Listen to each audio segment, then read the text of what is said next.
Good afternoon everyone. सो आज हमारी science and technology की सेकंड क्लास है। पीवाईक्यूज हम लोग साथ में करेंगे।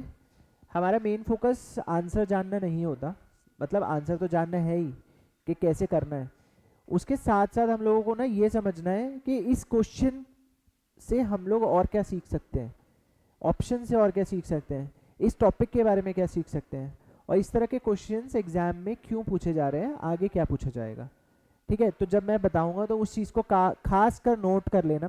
कुछ चीज़ें मैं आज बताऊंगा, थोड़ा बहुत आज होमवर्क भी मिल सकता है तुम लोगों को, क्योंकि जो चीज़ और आज की आज अगर आप ख़त्म कर लोगे, ये जो पूरा सेशन होगा, तो तुम्हारा कवरेज पूरा कंप्लीट हो जाएगा। इसलिए थोड़ा डिले भी हो गया साइंस एंड टेक की क्लास में कि एक बार साइंस एंड टेक ख़त्म हो जाए तब करने में अलग ही मज़ा आएगा। ठीक है, तो अब स्टार्ट करते हैं हम लोग अपने क्वेश्चंस के साथ। आज हम लोग 2022 के क्वेश्चंस करेंगे। 2022 में ही काफ़ी क्वेश्चंस पूछे गए हैं, तो मुझे नहीं लगता इससे ज़्यादा क्वेश्चंस एक दिन में आज कवर हो पाएंगे। 1 घंटे से लंबा सेशन में रखूँगा नहीं, क्योंकि फिर नहीं तो तुम लोग बेहोश हो जाओगे। ठीक है, 1 घंटा भी बहुत है।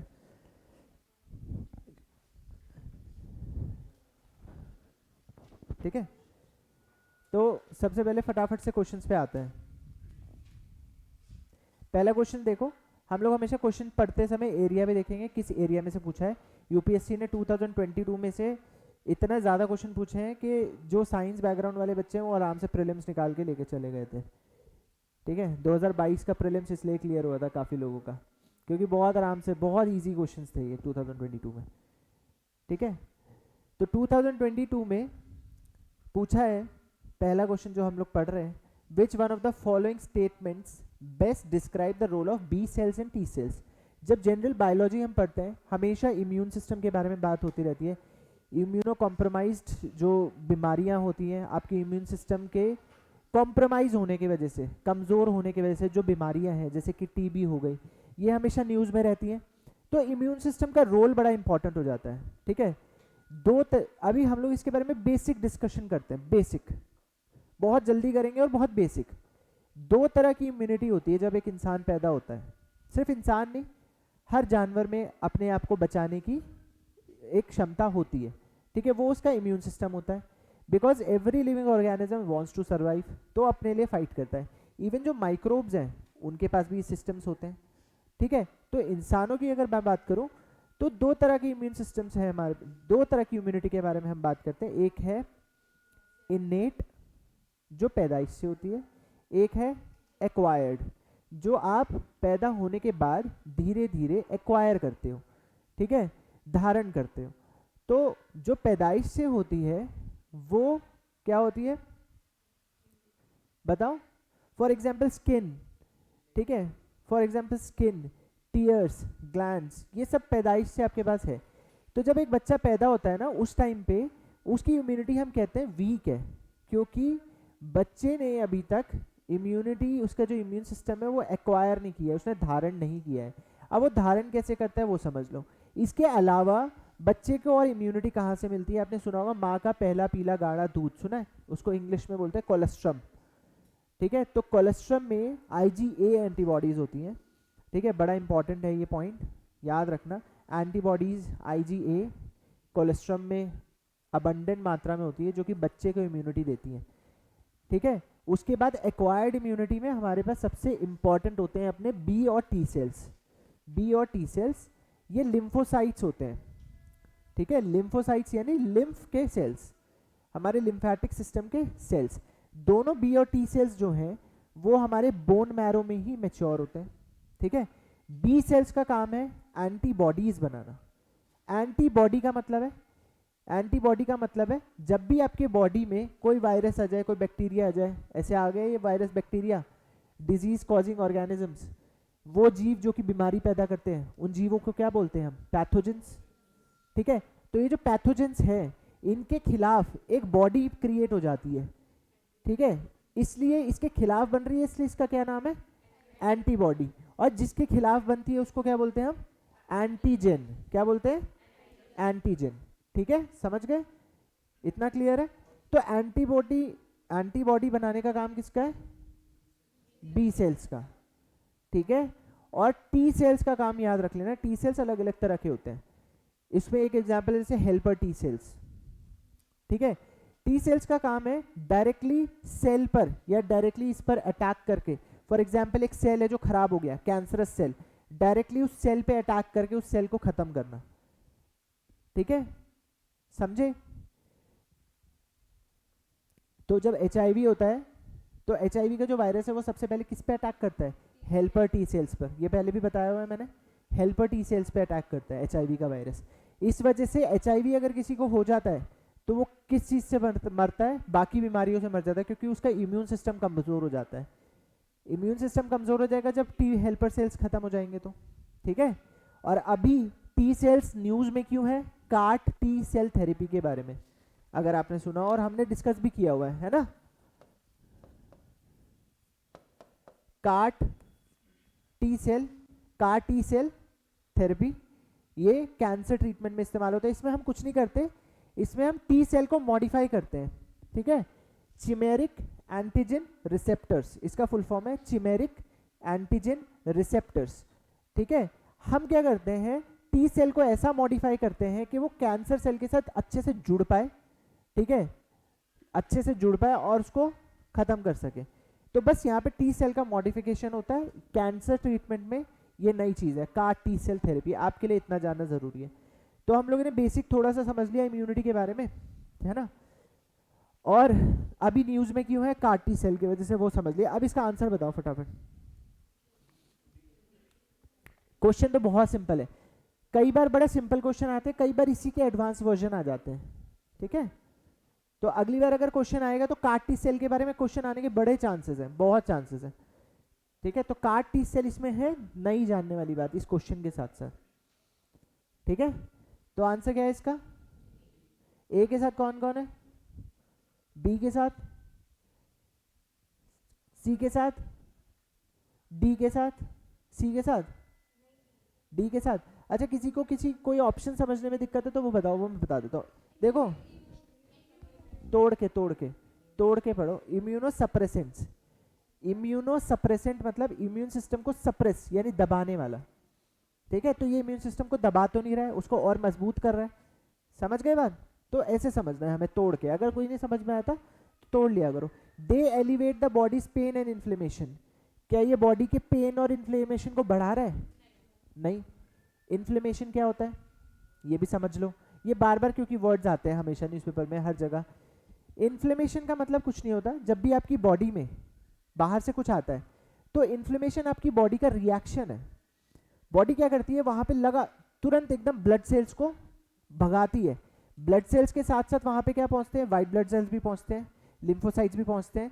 तो अगर बाहर का कोई चीज होती है तो उसको वहीं की वहीं दबोच के खत्म करने के प्लान रहता है बॉडी का। इस चक्कर में वहां पे क्या हो जाता है, रेडनेस, स्वेलिंग और इचिंग, ठीक है। कई बार गर्म भी हो जाता है वो एरिया, ठीक है। तो ये सारी चीजों को क्या बोलते हैं हम लोग, इन्फ्लेमेशन, ठीक है।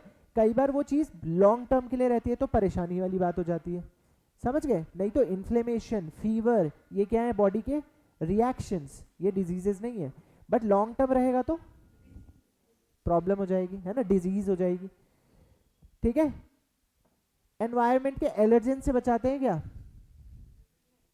एलर्जी, तो एलर्जी में क्या होता है, एलर्जी में हमारी बॉडी जो है हर एक एंटीजन के खिलाफ रिएक्ट करने लग जाती है, ठीक है। मान लो कि पॉलन चला गया मेरी नाक में कोई, ठीक है, तो पॉलन के खिलाफ मेरी बॉडी को लगे शायद से ये कोई पैथोजन है, डिजीज कॉजिंग ऑर्गेनिज्म है, तो मेरी बॉडी एकदम से म्यूकस रिलीज करेगी, आंखों में से आंसू आएंगे। जैसे इस एक सीजन में मेरे को आते भी बीच बीच में मैं आंखें रगड़ रहा होता हूँ क्योंकि मेरे को इस सीजन में होता ही है, ठीक है। तो ये एलर्जेंस की वजह से होता है। बट यहाँ पे इम्यूनिटी का रोल है। इसमें क्या होता है, आप लोगों ने इसिनोफिल्स और बेसोफिल्स का नाम सुना है, इसिनोफिल्स और बेसोफिल्स का नाम सुना है। तो जिनकी बॉडी में उनकी मात्रा कम होती है ना, उनको ऐसी एलर्जीज होने के चांसेस ज़्यादा होते हैं, ठीक है। जब हम ब्लड पढ़ रहे होंगे तब हमने पढ़ा होगा इसिनोफिल्स और बेसोफिल्स, ठीक है। तो एक छोटे से क्वेश्चन से थोड़ा सा डिस्कशन हो गया, आगे बढ़े। अब जल्दी जल्दी भी आगे बढ़ना है। ये हम लोग नैनो पार्टिकल्स जब हम लोग पढ़ रहे थे, नैनो टेक्नोलॉजी, तब हमने क्वेश्चन किया भी है। तो इसका फटाफट से आंसर पढ़ लो, पहले क्वेश्चन पढ़ लो पहले। इसमें 3 स्टेटमेंट्स दिए हुए हैं आपको। पहला स्टेटमेंट है other than those made by humans nano particles do not exist in nature. मतलब इंसान के बनाए हुए जो नैनो पार्टिकल्स है सिर्फ नेचर में वही है, उसके अलावा नेचर में कोई नैनो पार्टिकल एग्जिस्ट नहीं करता। दूसरा स्टेटमेंट है nano particles of some metallic oxide are used in manufacture of cosmetics. Cosmetics में नैनो पार्टिकल कुछ मेटल ऑक्साइड्स इस्तेमाल होते हैं। फिर तीसरा है nano particles of some commercial products which enter the environment are unsafe for humans. यानी अगर नैनो पार्टिकल्स एनवायरनमेंट में आ जाते हैं, पानी में आ जाते हैं, मिट्टी में आ जाते हैं, तो वो ह्यूमंस के लिए खतरा बन सकते हैं। अभी इसमें ऑप्शन नंबर ए यानी 1 ओनली के साथ कौन कौन है, हाथ उठाओ। 2, option number B 3 only, option number C 1 and 2। क्या किसके साथ हो तुम? 3 ओनली। और ऑप्शन नंबर डी, ठीक है। तो तुम क्लास में नहीं थी क्या नैनो पार्टिकल्स नैनो टेक्नोलॉजी वाली? तो तुम्हें इतना नहीं, अभी इतना याद नहीं आ रहा तुम्हें कि नेचुरली नैनो पार्टिकल्स नहीं होते क्या? आपकी बॉडी में इतने सारे नैनो पार्टिकल्स हैं, नेचुरली नहीं है वो। 10⁻⁹ मीटर से छोटे नहीं है पार्टिकल्स, क्या है ना? तो पहला स्टेटमेंट तो वैसे ही गलत हो गया। होते हैं, नेचुरल भी होते हैं, मैनमेड भी होते हैं। फिर मेटल ऑक्साइड तो हम लोगों ने पढ़ा ही था, कॉस्मेटिक्स में यूज होते हैं, एग्जाम्पल। और नैनो पार्टिकल्स का सबसे बड़ा खतरा ये है कि इतने छोटे होते हैं ये कि आसानी से एनवायरनमेंट में लीक हो जाते हैं। पढ़ा था ना? तो आंसर क्या है इसका? 1, 2 एंड 3। अपने अपने मार्क भी करते रहना क्या क्या गलती कर रहे हो तुम लोग।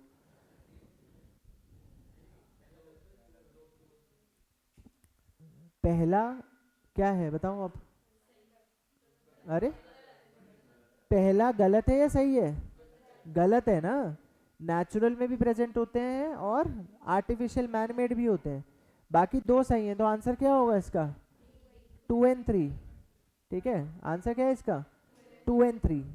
ठीक है, आगे बढ़ो। अब आते हैं मेन चीज। अब इस तरीके की चीजें आपके एग्जाम में आती रहती हैं। डीएनए बार कोडिंग, डीएनए फिंगरप्रिंटिंग।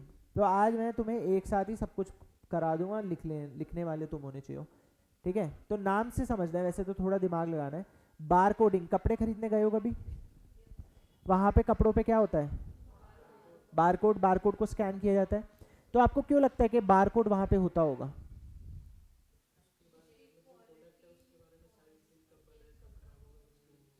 तो एक ही बारकोड 2 प्रोडक्ट पे लगा सकता हूँ क्या मैं? तो बारकोड एक तरह से मेन चीज है उनको छांटने के लिए, प्रोडक्ट्स मिक्स ना हो जाए उनको छांटने के लिए। अब मैं एक साबुन ले रहा हूँ, ठीक है, तो वही साबुन का बारकोड एक ही बार स्कैन करूंगा या अलग एक बार बार उसको एक ही साबुन को? मान लो मैं एक डेटॉल ले रहा हूँ, ठीक है, डेटॉल को मैंने एक बार स्कैन किया, लेकिन मैं डेटॉल के 10 पीस ले रहा हूँ, तो मुझे 10 बार स्कैन करना पड़ेगा क्या? एक बार स्कैन किया और मैंने इंटू 10 मार दिया कि 10 पीस लिए। तो सेम प्रोडक्ट पे सेम बारकोड होता है, अलग अलग प्रोडक्ट पे अलग अलग बारकोड। क्यों? छांटने के लिए, ताकि उसको छांट सके हम आसानी से। अब इसका आंसर कर लो फटाफट।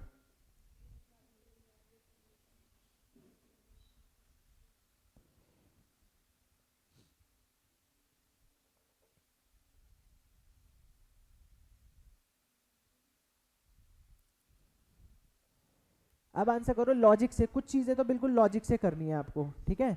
और बड़ा मजेदार है, ये 12 क्वेश्चन आपको बड़ी शांति देके जाएंगे एग्जाम में। 12 से 14 क्वेश्चन जब आएंगे ना साइंस से, खुश रहना है तुम्हें, परेशान नहीं। बताओ क्या आंसर है इसका? एक second,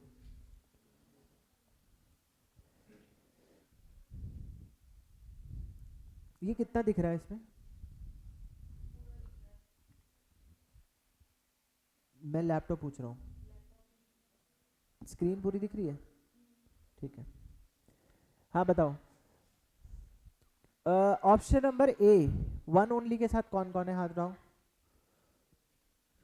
option number B 3 only के साथ कौन कौन है? क्वेश्चन सबको समझ में आ गया ना? यानी प्लांट और एनिमल की एज पता लगाने के लिए, फर्क देखने के लिए, जो एक जैसे दिखते हैं लेकिन एक जैसे हैं नहीं, उनके बीच में फर्क पता लगाने के लिए, आइडेंटिफाई अनडिजायरेबल एनिमल और plant materials in process food. ठीक है, तो प्रोसेस फूड जो है, जो हम लोग फैक्ट्रीज में बनाते हैं, जो प्रोसेसिंग से बनाते हैं, उसमें अगर कोई प्लांट या एनिमल मटेरियल आ गया गलती से, तो उसको आइडेंटिफाई करने के लिए। तो बताओ क्या आंसर है, सोच के बताओ।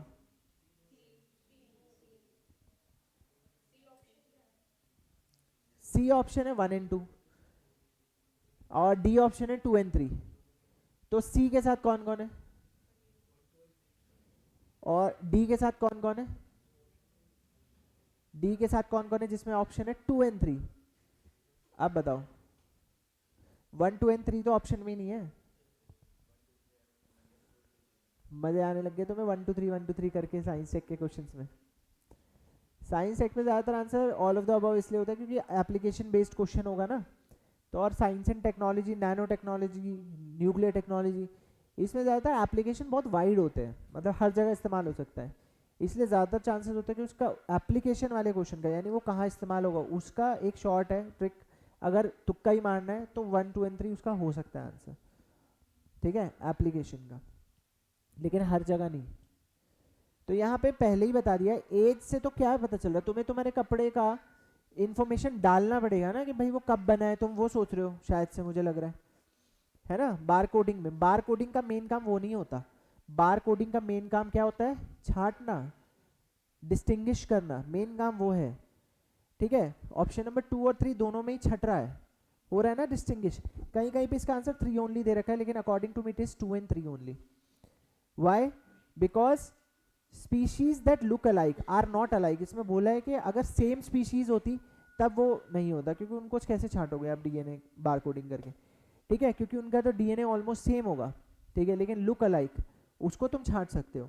देन उसमें ऑप्शन नंबर 3 में भी तुम क्या कर रहे हो? छांट रहे हो। ठीक है, तो 2 and 3 इसलिए।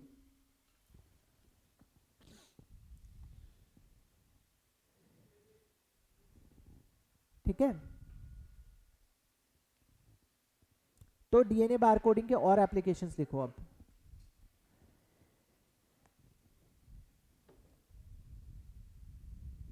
ठीक है, एक तो हमारा ऑप्शन नंबर 3 है।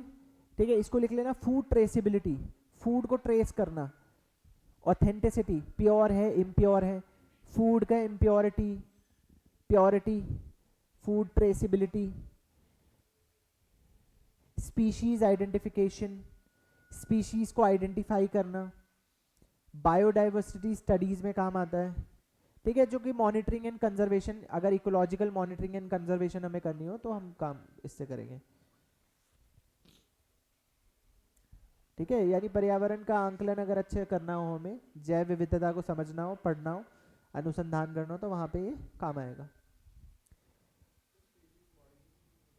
नहीं, आइडेंटिफिकेशन मॉडिफाई कैसे करोगे? बार कोड ही तो है ये।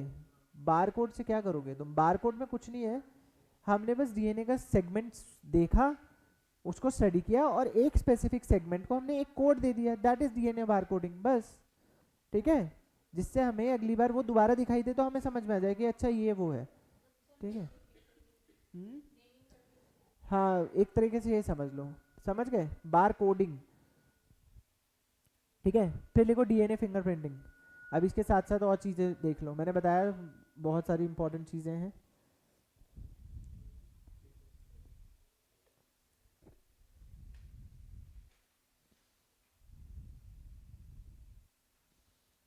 मैंने बताया था आपका जो पूरा डीएनए है उसमें क्या 4 लेटर्स हैं, ATGC। ठीक है, ये जो 4 लेटर्स हैं यही आपका क्या बनाते हैं? पूरा जेनेटिक कोड बनाते हैं। ठीक है, अब ये किस तरीके से अरेंज्ड है?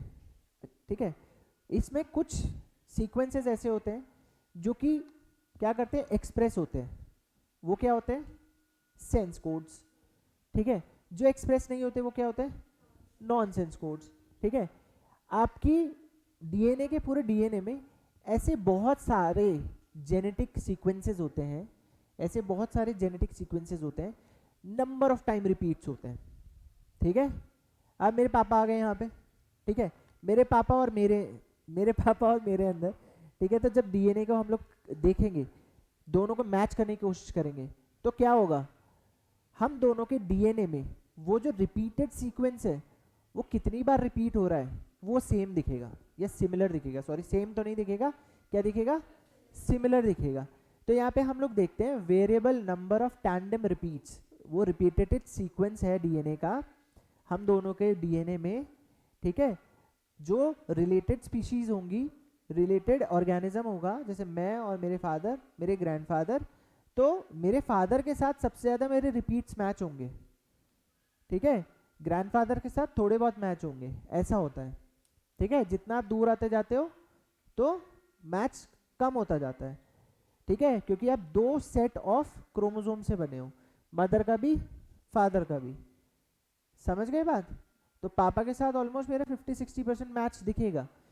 इससे पैटर्निटी टेस्टिंग होती है कि पेरेंट कौन है, ठीक है। अभी किसी को रिपीट्स का मतलब नहीं समझ में आया वो बता दो, हाथ उठाओ फटाफट, कोई दिक्कत नहीं है, जल्दी बताओ।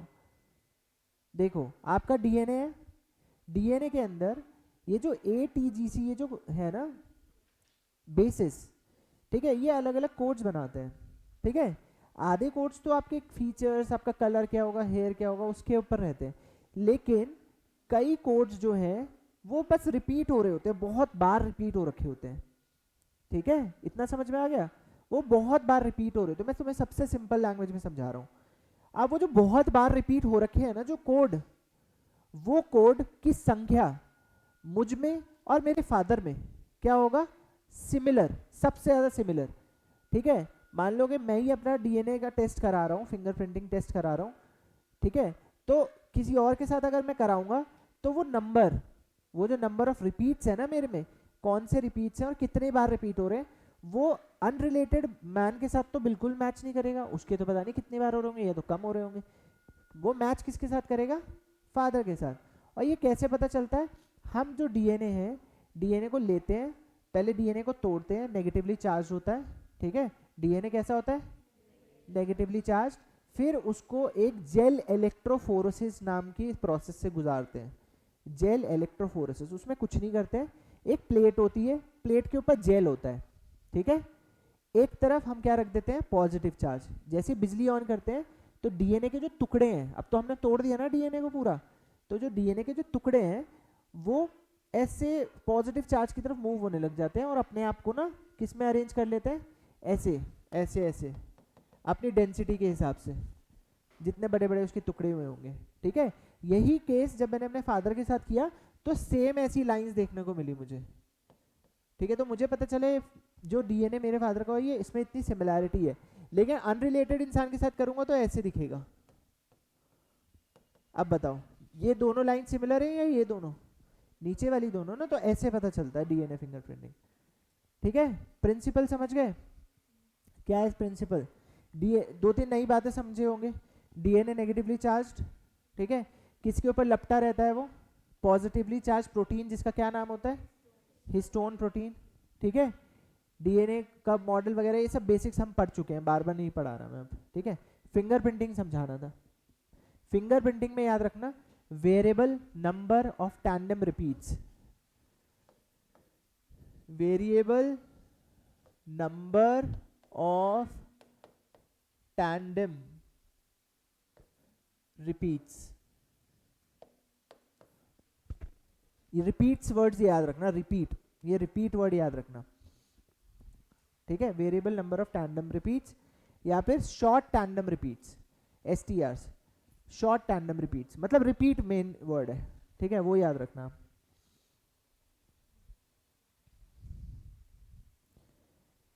ठीक है, ये क्रिमिनोलॉजी में, फॉरेंसिक साइंस में, पैटर्निटी टेस्टिंग में काम आता है। मान लो बच्चा गुम हो गया कुंभ के मेले में, 21 साल बाद मिल रहा है, पुराने जमाने की मूवी में होता था ना, और कैसे पता लगाते थे वो लोग, चलो हाँ लॉकेट तो हो गया, और ये टैटू, माँ ये तो हमने गुदवाया था मेले में, गुदवाते गुदवाते ही आप छोड़ के चली गई थी, ठीक है। तो अभी उससे नहीं पता लगाते, अभी हम आगे बढ़ चुके हैं, तो अब किससे, डीएनए पैटर्निटी टेस्टिंग हो जाएगी, ठीक है, समझे। इसके बाद फिर है पॉलीमरेज चेन रिएक्शन, पीसीआर, ये समझ गए अच्छे से। दोबारा रिवीजन ही करा रहा हूँ तुम्हारा एक तरह से इस क्लास में, है ना, भूलना मत, भूल गए होगे मुझे पता है, लेकिन कोई बात नहीं, माफ़ किया, ठीक है।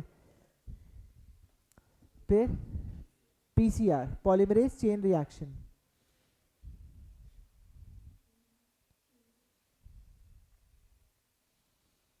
ठीक है। अब याद रखना पीसीआर टेक्नोलॉजी में क्या होता है, डीएनए के स्पेसिफिक सेगमेंट को हम क्या करते हैं, चेन रिएक्शन करा के, मतलब उसको उसकी संख्या बढ़ाते हैं, बस ये लिख लो, हिंदी वालों लिख लो, डीएनए के एक स्पेसिफिक सेगमेंट को, डीएनए के एक क्षेत्र को हम क्या करते हैं, उसकी संख्या बढ़ा देते हैं, एम्पलीफाई करते हैं, नंबर बढ़ा देते हैं, ठीक है, ताकि उसकी इजी स्टडी हो सके, आसानी से उसको स्टडी कर सके, ठीक है। और ये पीसीआर किस में इस्तेमाल आता है, डिजीज डिटेक्शन। पीसीआर किस में आता है बताओ, बीमारियों का पता लगाना। मान लो कुछ बीमारियां ऐसी होती हैं जहां पर वायरल लोड बहुत कम होता है, मतलब वायरस जो है बॉडी के अंदर है लेकिन बहुत छोटा है, बहुत कम है, मात्रा बहुत, संख्या बहुत कम है, तो हमारे वो टेस्ट में पॉजिटिव नहीं आएगा, ठीक है। तो कंफर्मेटरी टेस्ट, ताकि आसानी से पॉजिटिव आ जाए या समझ में आ जाए जल्दी, ताकि ट्रीटमेंट जल्दी टाइम से शुरू हो सके, तब हम कौन सा टेस्ट कराते हैं, पीसीआर टेस्ट। पीसीआर में क्या होता है, वो वायरस या जो भी है उसका जेनेटिक सेगमेंट जो भी है कम होगा ना, तो पहले पीसीआर क्या करता है, उसकी संख्या बढ़ा देता है, ठीक है, संख्या बढ़ा के वो आराम से दिख जाता है कि वो वायरस है या नहीं है, या वो पैथोजन है या नहीं है, ऐसे होता है पीसीआर टेस्ट। तो पीसीआर टेस्ट में एप्लीकेशन समझ गए क्या है, बताओ। इसमें variable number of tandem repeats को स्टडी करते हैं, ट्रू या फॉल्स, इतना सही समझना है तुम्हें, इतना सा बुद्धि में डालना है, अब रटना नहीं है, आपको याद रखना है, याद रहेगा, ठीक है। ऐसे ही सवाल बनते हैं, पीसीआर टेक्नोलॉजी में variable number of tandem repeats को स्टडी किया जाता है, ट्रू या फॉल्स, बताओ, ठीक है, समझ गए। और डीएनए फिंगरप्रिंटिंग में हम क्या करते हैं बताओ, variable number of tandem repeats को स्टडी करते हैं, ट्रू या फॉल्स, ठीक है। डीएनए बारकोडिंग में हम डीएनए के एक स्पेसिफिक सीक्वेंस को एम्पलीफाई करते हैं, उनकी संख्या बढ़ाते हैं, ट्रू या फॉल्स, समझ गए। ऐसे क्वेश्चंस बन सकते हैं, कितने अच्छे बनेंगे, और तुम्हारा विकेट उड़ जाएगा, तुरंत उड़ जाएगा ना, मानते हो इस बात को, ठीक है। तो अभी उड़वा लो जितना उड़वाना है, ठीक है, एग्जाम में गड़बड़ मत करना, ठीक है। फिर लिखो नेक्स्ट जनरेशन सीक्वेंसिंग, ये 9 तारीख का करंट अफेयर था, 9 तारीख के करंट अफेयर वाली जो पीडीएफ है जो तुमने अभी तक नहीं पढ़ी होगी, उसमें लिखा हुआ था, जो मैंने ग्रुप में भिजवाई थी, पढ़ा या नहीं पढ़ा, next generation sequencing, NGS technology. NGS technology में हम एक डीएनए को स्टडी नहीं करते हैं, पैरेलली एक साथ, समझ जाओ ध्यान से, एक साथ मिलियंस ऑफ डीएनए सेगमेंट्स को स्टडी करते हैं, बस इतना याद रखना है, लिख लो, we study millions of DNA segments parallelly at one time, समझे, यानी एक साथ बहुत सारे डीएनए को स्टडी करना, पढ़ना, समझना, ठीक है, एक साथ बहुत सारे मिलियंस ऑफ, ठीक है, लाखों, ऐसे लिख लो।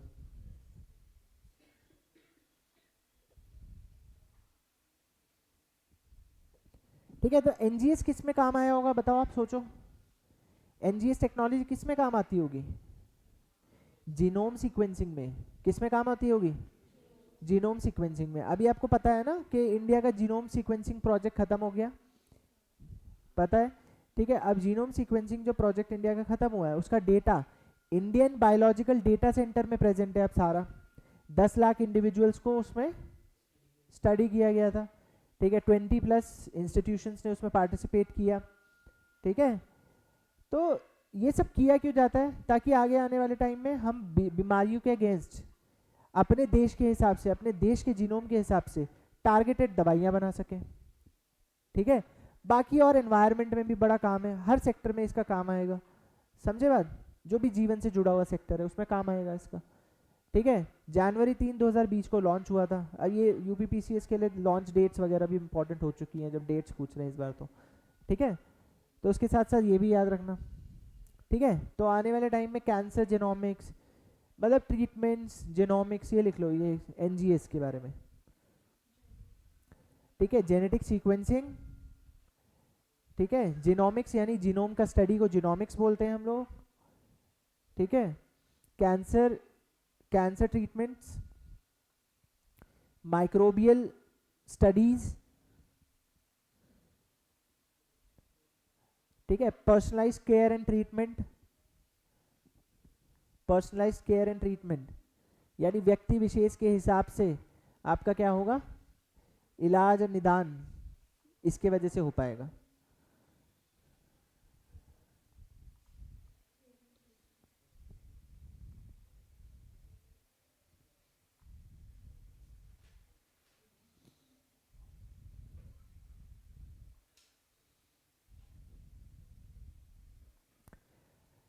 ठीक है, एक और चीज़ है, डीएनए फिंगरप्रिंटिंग की तरह ही है, ये न्यूज़पेपर में थी तो मैंने इसमें डाल ली।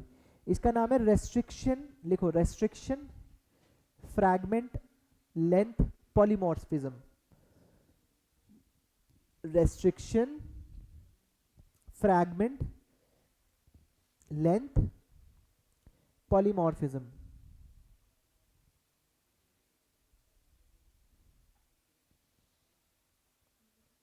ठीक है, अब इसको कैसे समझना है, एक शब्द से समझना है, सिर्फ एक शब्द से। वो शब्द है क्या, बताओ?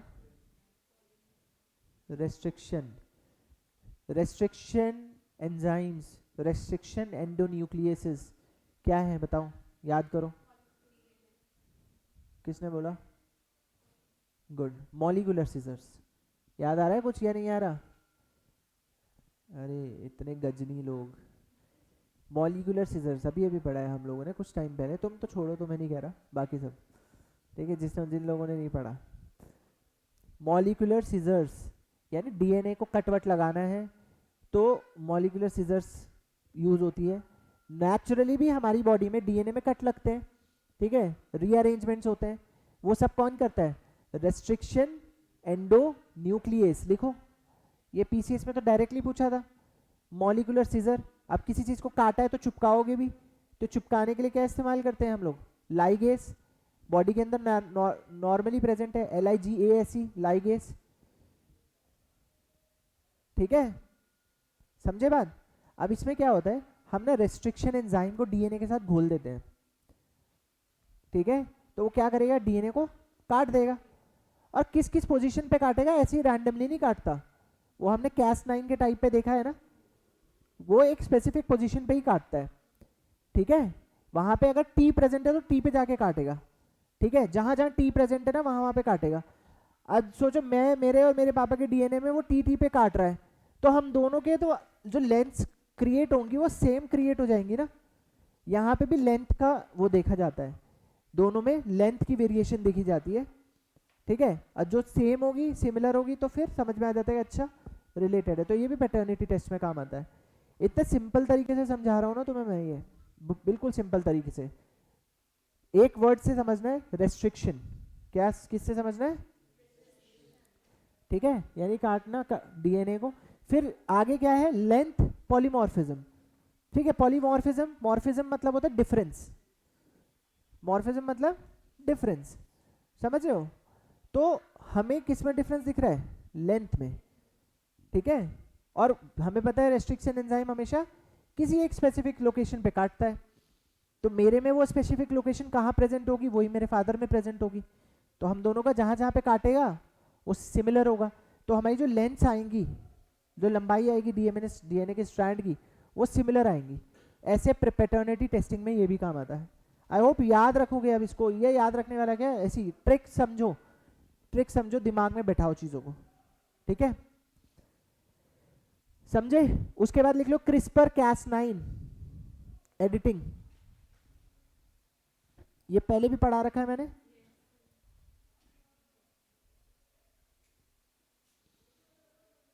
ठीक है, इसमें हम लोग आरएनए को इस्तेमाल करते हैं, कौन से आरएनए को? गाइड आरएनए को।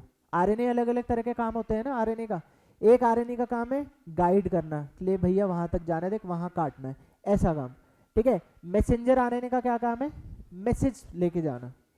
मैसेंजर आरएनए का क्या काम है, मैसेज लेके जाना कि भाई देख ये कोड है ATGC, ये ATGU ये कोड है, इसको आपको बदलना है। ठीक है, वो मैसेंजर आरएनए का काम है। तो यहाँ पे क्या होता है, गाइड आरएनए को क्या ले जाया जाता है, गाइड आरएनए Cas9 एंजाइम को गाइड करता है कि आपको यहाँ जाके काटना है। ठीक है, समझे, लिखो इसको। आप हिंदी में जैसा समझ रहे हो वैसे लिखो, ये नोट्स हैं आपके, ये कोई किताब नहीं लिखवा रहा हूँ मैं आपसे, आपको जैसा समझ में आ रहा है वैसा लिखो। हमें तो टिक करना है सही, हमारा काम है सही आंसर को टिक करना, हमें ग्रंथ नहीं लिखनी है, याद रखो। ना तो ये मेंस में आपसे पूछा जाएगा कि explain the process of PCR, explain the process of CRISPR-Cas9, ये नहीं पूछा जाएगा। जनरल प्रिंसिपल पता होने चाहिए बस प्रीलिम्स अटेम्प्ट करने के लिए। ठीक है, तो लिखो CRISPR-Cas9 uses guide mRNA,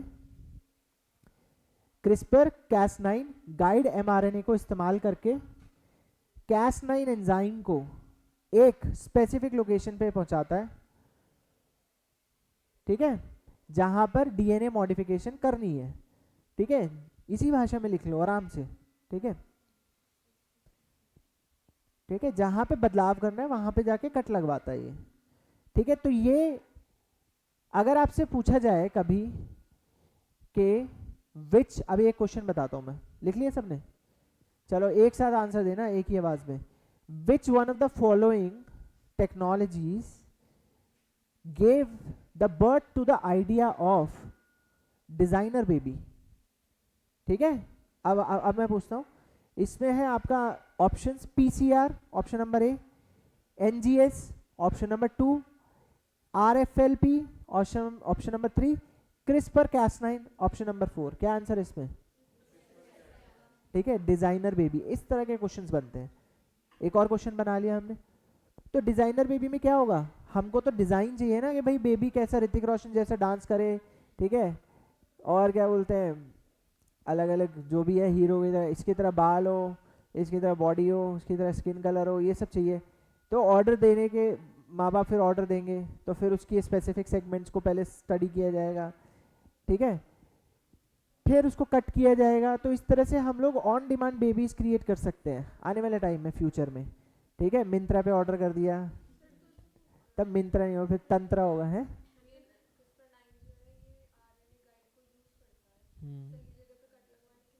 हाँ, कट जब सही जगह पे कट लगेगा तभी तो सही जगह पे जुड़ेगा। अब तुम लोगों ने कभी बचपन में सुना हो या नहीं सुना हो, किसी के घर में मम्मी अगर सूट वूट सिलती हो या कुछ, सुना है आप लोगों ने कुछ, कभी ऐसा देखा है? तो तुमने सुना नहीं, सूट सिलने का सबसे प्राइम वो इम्पॉर्टेंट स्टेप क्या होता है, कटिंग। अगर किसी को कटिंग नहीं आई तो वो सूट कभी सिल ही नहीं पाएगा। अगर तुम्हें पता ना हो तो बता दो। ठीक है, सबसे इम्पॉर्टेंट होती है कटिंग। ठीक है, तो कटिंग ही स्पेसिफिक लोकेशन पे, साइट्स पे कटिंग होती है, तब जाके काम होता है। इस तरह के क्वेश्चंस बन जाएंगे तुम्हारे। आई होप अब तुम्हें यहाँ तक क्लियर है। देखो एक क्वेश्चन से हम लोगों ने इस क्वेश्चन की ऐसी तैसी कर दी बिल्कुल। ठीक है, जहाँ तक पढ़ सकते थे वहाँ तक पढ़ लिया। ऐसे पढ़ना है तुम्हें, जब PYQ एनालाइज करो तो ऐसे करना है। ठीक है, आसपास की 5 6 7 8 बातें खत्म। अब बताओ, सबसे सिंपल क्वेश्चन है, लेकिन इसमें मैं 5 6 गलतियां करवा दूंगा तुमसे, पूछ पूछ के इसके बारे में कुछ। इस तरह के सिंपल क्वेश्चन हमेशा पूछे जाते हैं। बचपन का क्वेश्चन है, बचपन की यादें ताज़ा करा रहा होगा। एसिड रेन,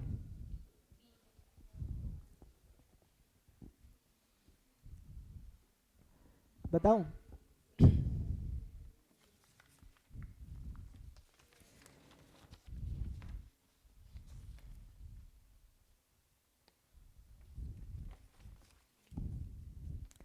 ओहो शिट, इसमें 2 क्वेश्चंस मैंने और बनाए थे, वो मैं PPT में इसमें डालना ही भूल गया, वो मेरे इसमें रह गए। अभी मैं ऐसे पूछ लूंगा तुमसे तो तुम उसको आंसर करना। ठीक है, ये तो सिंपल लेवल का क्वेश्चन है, इसका ही एडवांस क्वेश्चन कैसा आ सकता है वो मैंने बनाया था, तो मैं तुमसे भी पूछूंगा। ये बड़ा सिंपल है, किस किस को नहीं आता सिंपल भी, कोई बात नहीं, बता दो, हाथ उठाओ, कोई दिक्कत नहीं है। मैंने तो बताया मेरी क्लास में कोई दिक्कत नहीं है, कोई शर्म की बात नहीं है। बताओ सीधा सीधा, नहीं आता? सबको आता है? बाकी गलती मत करना अब, जिनको नहीं आता तो उन्होंने तो हथियार डाल दिए, वो सेफ है अब बाकियों की गलती नहीं होनी चाहिए। तो ऑप्शन नंबर ए के साथ कौन कौन है, हाथ उठाओ। 1 2 एंड 3 के साथ कौन कौन है? ऑप्शन नंबर बी के साथ कौन कौन है? 2 एंड 4 के साथ। ऑप्शन नंबर 4 के साथ, सी के साथ कौन कौन है? 4 ओनली। ऑप्शन नंबर डी के साथ कौन है? 1 3 एंड 4।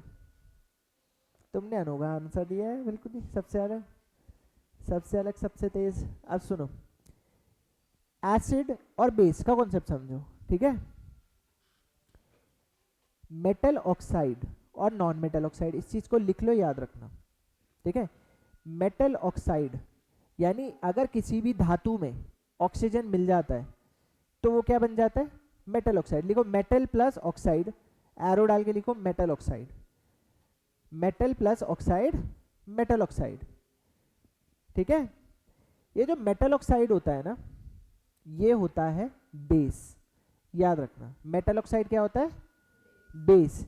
इसको हमेशा याद रखने के लिए आप इस्तेमाल कर सकते हो। जब भी आपके मधुमक्खी काट लेती होगी तो आप लोगों ने सुना होगा कि चाबी रगड़ लो, लोहा रगड़ लो, सुना है कभी? क्यों? क्योंकि जो भी मेटल होगा ना, उसके अपर सरफेस पे, मान लो लोहे की चाबी है, तो उसके ऊपर की जो सरफेस होगी, ऊपरी परत, वो क्या होगी? आयरन ऑक्साइड की, ठीक है। क्योंकि oxidation is a natural process. Oxidation मतलब एडिशन ऑफ ऑक्सीजन। ऑक्सीजन जहां पे भी देखता है कि भाई मेटल का कुछ फ्री रेडिकल है तो वो उसके साथ जुड़ जाता है, ठीक है। तो उसके जो सबसे ऊपरी परत है वो क्या होगी? Iron oxide. अब बचपन में आप लोगों ने 9th क्लास में एक सवाल पढ़ा होगा, लिखा भी होगा, 2 नंबर का क्वेश्चन आता था, बड़ा मजा आता था लिखने में, ठीक है। Why a magnesium ribbon is cleaned before burning? याद है ये क्वेश्चन आपको? नहीं याद है? और ये बहुत बड़े हो गए भाई, बड़े बड़े लोग भूल गए, 9th क्लास की बातें भूल गए, है ना। तो मैग्नीशियम रिबन को जलाते हैं जब, पहले चैप्टर का एक्सपेरिमेंट है, सेकंड का, ठीक है। तो मैग्नीशियम रिबन को जब जलाते हैं, क्लास 10th का है, सॉरी 9th का नहीं, 10th का, 10th का पहले चैप्टर का। तो जब मैग्नीशियम रिबन को जलाया जाता है ना, तो उसके ऊपर की जो परत जम चुकी है, मैंने बताया मेटल है, मेटल के ऊपर क्या परत जम जाएगी? MgO की, है ना। तो उसको साफ करते हैं पहले, फिर मैग्नीशियम रिबन को जलाते हैं, तब वो प्रॉपर्ली जलता है। ये था उसका आंसर, क्योंकि उसके ऊपर की मैग्नीशियम ऑक्साइड की लेयर को हटाने के लिए, समझे, ठीक है। और ये जो मैग्नीशियम ऑक्साइड है ये एक मेटल ऑक्साइड है, सोडियम ऑक्साइड है, ये क्या है? एक मेटल ऑक्साइड है। ये सारे क्या हैं? ये सारे क्या हैं? बेस, ठीक है। लिखो when metal reacts with water, metal plus water, लिखो metal plus water, metal plus water बनता है metal hydroxide, metal plus water बनता है मेटल हाइड्रोक्साइड। मेटल हाइड्रोक्साइड भी क्या होता है? बेस। जैसे NaOH इसका एग्जांपल है, NaOH, ये स्ट्रॉन्गेस्ट बेस है, बहुत स्ट्रॉन्ग बेस है। एल्कली, स्ट्रॉन्ग बेसिस को क्या बोलते हैं हम लोग? Alkaline, alkali. देखो स्ट्रॉन्ग बेसिस को क्या बोलते हैं? एल्कली। सब लिख लो, जो जो नहीं पता तुम्हें सब लिख लो, मैं सबके लिए बता रहा हूँ, ठीक है। स्ट्रॉन्ग बेसिस को एल्कली बोलते हैं। एसिड की तरह ही जला सकते हैं आपके हाथों को, ठीक है, एसिड की तरह ही नुकसान कर सकते हैं स्ट्रॉन्ग एल्कलीज, ठीक है। अभी तो ये मेटल के बारे में पढ़ लिया, सेम बात नॉन मेटल के बारे में लिख लो, बस एसिड लिख देना, फटाफट करो। Non metal plus oxygen, non metal oxide, जैसे carbon plus oxygen, carbon dioxide. Nitrogen plus oxygen, nitrogen dioxide. Sulphur sulphur sulphur plus, पानी अटक गया मुंह में sulphur plus oxygen, sulphur dioxide, ठीक है। ये सब क्या है? Non metal oxide. और नेचर क्या होगा इसका? एसिडिक, ठीक है। लिखो अगला, non metal plus water, non metal hydroxide, इसका भी नेचर क्या होगा? एसिडिक, वही होता है एसिड रेन। अब ये जो नाइट्रोजन डाइऑक्साइड जो है, सल्फर डाइऑक्साइड, ये क्या बनाता है? स्ट्रॉन्ग एसिड्स, ठीक है, स्ट्रॉन्ग एसिड्स बनाते हैं। हालांकि कार्बन मोनोऑक्साइड क्या है? CO, ये भी एक नॉन मेटल ऑक्साइड ही है, बट ये एसिड रेन का कंपोनेंट नहीं बनाता, ठीक है, ये एसिड रेन का कंपोनेंट नहीं बनाता। ओजोन भी नहीं बनाता, ओजोन है O3 टॉक्सिक गैस। ठीक है, अभी ट्रू और फॉल्स बताएगा दीपक कि भाई कार्बन मोनोऑक्साइड जो है एक ग्रीन हाउस गैस है और बहुत स्ट्रॉन्ग ग्रीन हाउस गैस है, यानी सन की रेस को बहुत स्ट्रांगली रोक लेती है ये अर्थ के अंदर। बताओ ट्रू या फॉल्स? तुमने तो दोनों ही आंसर कर दिए, बताओ। रोक लेती है नीचे से ऊपर जाने के लिए। क्या फॉल्स है दोनों में से, स्टेटमेंट्स में से? ग्रीन हाउस गैस है या नहीं है ये बताओ। Carbon monoxide green house gas है, कार्बन मोनोऑक्साइड। तुम्हारे ऐसे विकेट उड़ जाएंगे, मैं बोल रहा हूँ ना, मैंने बोला इस क्वेश्चन में मैं बहुत विकेट उड़वा दूंगा तुम्हारे, सिंपल सिंपल बातों से। तो मुझे पता है कहाँ गड़बड़ है, अब तुम्हें उस गड़बड़ को बिल्कुल दूर करना है और हमेशा के लिए। ग्रीन हाउस गैसेस का हमेशा क्वेश्चन आता है, याद रखना, ठीक है। कार्बन मोनोऑक्साइड एक ग्रीन हाउस गैस नहीं है, ठीक है, ये एक टॉक्सिक गैस है, जहरीली गैस है। कार्बन मोनोऑक्साइड के वजह से ही न्यूज़ सुनने को मिलती है सर्दियों में तुम्हें कि गार्ड बेचारे वो जला के सो गए, वो सोए रह गए, ठीक है, गए थे नाइट ड्यूटी पे तो फिर सोए रह गए वो, है पॉइजनस गैस है। इसकी जो एफिनिटी है यानी जुड़ने की क्षमता, किससे? आपके हेमोग्लोबिन से, ठीक है, हेमोग्लोबिन से जुड़ने की क्षमता बहुत ज़्यादा होती है, जिसके वजह से ये ऑक्सीजन को लात मार मार के खुद जुड़ जाता है, ऐसे समझ लो। ऑक्सीजन को रिप्लेस करता है और खुद जुड़ जाता है, ठीक है, और रात भर में आपके सारे ऑक्सीजन को क्या कर देता है? रिप्लेस कर देता है, और आपकी डेथ, नहीं सॉरी, किसी की डेथ कैसे हो जाती है? ऑक्सीजन की डेफिशिएंसी से। हाँ, पता नहीं चलता, धीरे धीरे एक एक ऑक्सीजन को हटाता रहता है। सो आप पहले ऑक्सीजन की कमी की वजह से क्या आता है, आपको थोड़ी बेहोशी आएगी, आप सोचोगे अरे यार क्या मजेदार नींद आ गई, गर्माहट है, ठीक है, और वो आप हमेशा के लिए नींद में ही चले जाओगे फिर।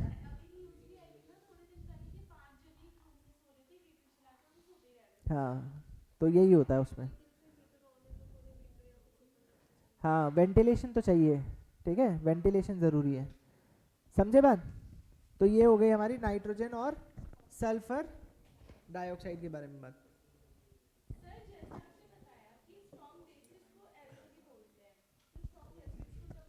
Strong acid. अब एक क्वेश्चन सुनो, ठीक है, क्वेश्चन सुनो, क्वेश्चन सुनो, बहुत इंपॉर्टेंट क्वेश्चन है, ध्यान से सुनना। Which of the following activities contribute to formation of acid rain and its effects on the environment? अब यहाँ पे एक्टिविटीज के बारे में बात हो रही है, इनमें से कौन सी ऐसी क्रिया है, ऐसा कौन सा काम है जिसके वजह से एसिड रेन होने की संभावना बढ़ जाती है? ठीक है, पहला काम है एग्रीकल्चर में फर्टिलाइजर का इस्तेमाल करना, ठीक है, पहला काम ये हो गया। दूसरा काम है मेटल स्मेल्टिंग। मेटल स्मेल्टिंग का मतलब है लोहा बनाना, लोहा पिघलाना, ये सब काम ये मेटल इंडस्ट्रीज में जो होता है, ठीक है। फिर तीसरा काम है mining operations, mining certain mining operation, यानी कुछ ऐसी खदानें, कुछ ऐसे खदान खोदने की प्रक्रियाएं, ठीक है, जहां पे सल्फर रिलीज होती हो। फिर चौथा है the release of ammonia from life stock farming. बताओ,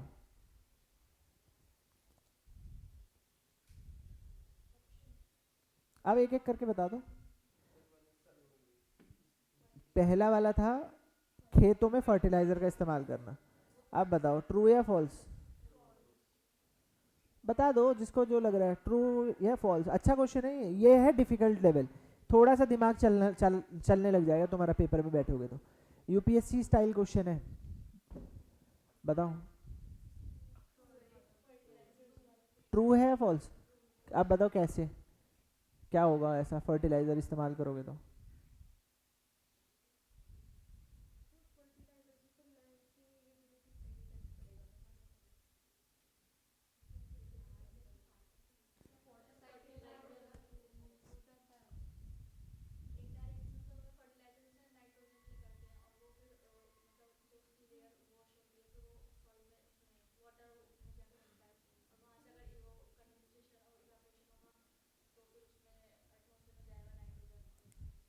हाँ गुड, नाइट्रोजन साइकिल। इसका आंसर क्या है? Nitrogen cycle. अमोनिया है, सारे फर्टिलाइजर्स मेनली किस क्या बेस्ड होते हैं? नाइट्रोजन होता है उसमें, यूरिया में नाइट्रोजन है, ठीक है। अब वो जब अमोनिया एटमॉस्फेयर में जाता है, आपको पता है वहाँ पे टूट जाता है, ठीक है, किसमें? नाइट्राइट्स और नाइट्रेट्स में, NO2 NO2 और NO3 में, ठीक है। तो पहुँच गए ना ऊपर, समझे बात? तो ये तो ट्रू हो गया। सेकंड क्या था ऑप्शन? Metal smelting. बताओ इसका आंसर क्या है? तुमने पढ़ा ही नहीं है बचपन में, ठीक है, तुम सीधा यूपीएससी की तैयारी करने बैठे हो। तुमने बचपन की पढ़ाई तुम्हारी कमज़ोर रह गई। अब तुम्हें यह याद नहीं है, 10th क्लास में तुमने पढ़ा नहीं कैल्सिलेशन और रोस्टिंग? ये पढ़ा 10th क्लास में है ये। मेटल को कैसे प्राप्त किया जाता है, उसकी इम्प्योरिटीज़, मेटल में ज़्यादातर जो इम्प्योरिटीज़ होती हैं ओर में, वो क्या होती हैं? Sulphur impurities. ये याद रख लो, नहीं दिमाग में आ रहा है तो लिख लो फटाफट। मेटल ओर्स में जो इम्प्योरिटीज़ होती है मेनली वो किसकी होती है? Sulphur impurities. तो जब आप उसको साफ करोगे तो उसमें से क्या निकलेगा? सल्फर, ठीक है, बस, ठीक है, समझे। फिर तीसरा क्या था? Mining operations. माइन करके क्या निकालते हैं हम? ओर्स। उसमें भी सल्फर इम्प्योरिटीज निकलती है कई बार। तो ये भी क्या हो जाएगा? ट्रू हो जाएगा। चौथा क्या था? Live stock farming. Live stock farming ammonia release करता है उनके वेस्ट के फॉर्म में, वेस्ट में बहुत अमोनिया होता है, तो उससे भी क्या होता है? एसिड रेन होती है। अब बताओ, इस तरह का क्वेश्चन आएगा तो विकेट उड़वा लोगे ना तुम लोग? थोड़ा सा सोच लेना, थोड़ा रिलेट करना, तो फिर गलती नहीं होगी, ठीक है, समझे बात? एक और क्वेश्चन था इसमें। अब ये वाला गलत मत करना कोई, ठीक है, बिल्कुल भी। क्वेश्चन है, which of the following statements about acid rain are correct? इसमें एसिड रेन के बारे में कौन से स्टेटमेंट्स करेक्ट है? Acid rain is primarily caused by the release of sulphur dioxide and nitrogen. ये सिंपल क्वेश्चन बनाया था। एसिड रेन सल्फर डाइऑक्साइड और नाइट्रोजन ऑक्साइड्स जब एटमॉस्फेयर में रिलीज होते हैं उसके वजह से होती है। ट्रू या फॉल्स? साथ साथ में बताओ। ट्रू है, सिंपल। सेकंड स्टेटमेंट है, the effect of acid rain are limited to damage plant life and do not significantly impact the aquatic life. True या false? False. अब ये बहुत इंपॉर्टेंट है, एसिड रेन के वजह से एक्वाटिक लाइफ कैसे इम्पैक्ट होती है? इससे होता है ओशन एसिडिफिकेशन। और दो चीजें हैं सर्वाइवल के लिए, एक टेम्परेचर और एक पीएच। जो भी पूरा सर्वाइवल होता है ना, वो किस पे होता है? एक परफेक्ट, एक सर्टेन टेम्परेचर पे। जैसे ह्यूमन बॉडी का इंटरनल टेम्परेचर क्या है? ऑप्टिमल 37 डिग्रीज, ठीक है। तो माइक्रोब्स को भी थ्राइव करने के लिए, जीने के लिए एक स्पेसिफिक टेम्परेचर चाहिए होता है और एक स्पेसिफिक पीएच। पीएच होता है एसिडिटी या बेसिक का लेवल समझने के लिए। पीएच का फुल फॉर्म है पावर ऑफ हाइड्रोजन आयंस, ठीक है, समझ रहे हो? तो एक स्पेसिफिक पीएच चाहिए होता है, स्पेसिफिक टेम्परेचर। जब उससे पीएच या टेम्परेचर में दोनों में चेंज होता है, जो कि क्लाइमेट चेंज में यही बदलाव हो रहा है। क्या हो रहा है क्लाइमेट चेंज की वजह से? टेम्परेचर भी बदल रहा है और पीएच भी बदल रहा है, ठीक है। मरीन लाइफ के लिए ओशन एसिडिक हो रहे हैं, ठीक है। आपने कोरल ब्लीचिंग सुना होगा, बहुत सारे इफेक्ट सुने होंगे, बहुत सारी चीजें सुनी होंगी। ये सब किसकी वजह से हो रहा है? ओशन एसिडिफिकेशन की वजह से, ठीक है। और ओशन में जो एसिड बन रहा है वो NO2 SO2 वाला एसिड नहीं है, वो कार्बन डाइऑक्साइड। ओशन सबसे ज्यादा कार्बन डाइऑक्साइड एब्जॉर्ब करता है, ठीक है। और कार्बन डाइऑक्साइड क्या है? एक बताओ, मेटल है नॉन मेटल है? नॉन मेटल है ना कार्बन, ठीक है। तो नॉन मेटल ऑक्साइड हो गया। नॉन मेटल ऑक्साइड जब पानी के साथ रिएक्ट करता है तो क्या बनाता है? Carbonic acid. क्या बनाता है? समझ गए? और बाकी ये जो एसिड रेन है वो भी कंट्रीब्यूटर है। तो इस वजह से ओशन एसिडिफिकेशन और तेजी से हो रहा है, समझे? बताओ, देखो ये छोटी सी बात से हम लोगों ने कितनी सारी चीजें कवर कर ली है ना, ठीक है। अब लिखो ग्रीन हाउस गैसेस, क्योंकि तुमने वो भी गलत किया था। फटाफट लिखो, फटाफट, जल्दी। ग्रीन हाउस गैसेस, सबसे ज्यादा available, most abundant green house gas का नाम बताओ। Water vapour, H2O everywhere. हवा में है वाटर वेपर, है ना, लगातार वाटर इवेपोरेट होता रहता है, तो लिख लो वाटर वेपर H2O सबसे ज्यादा प्रेजेंट, मोस्ट अबंडेंट है, और बाकी ग्रीन हाउस गैसेस के इफेक्ट को भी बढ़ा देता है ये, it amplifies the effect of other greenhouse gases.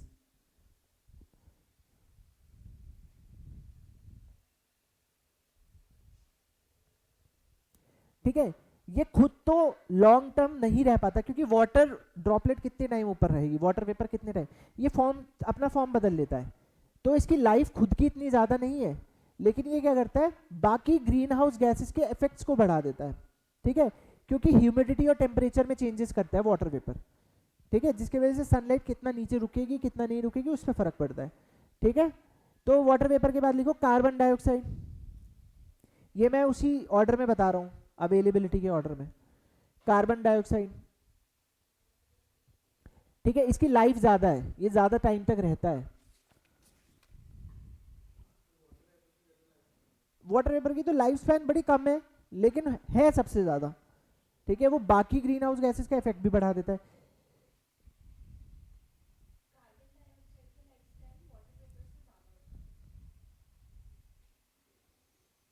ठीक है, कार्बन डाइऑक्साइड के सोर्सेस तो आपको सबको पता ही होंगे। फिर इसके बाद आता है मीथेन।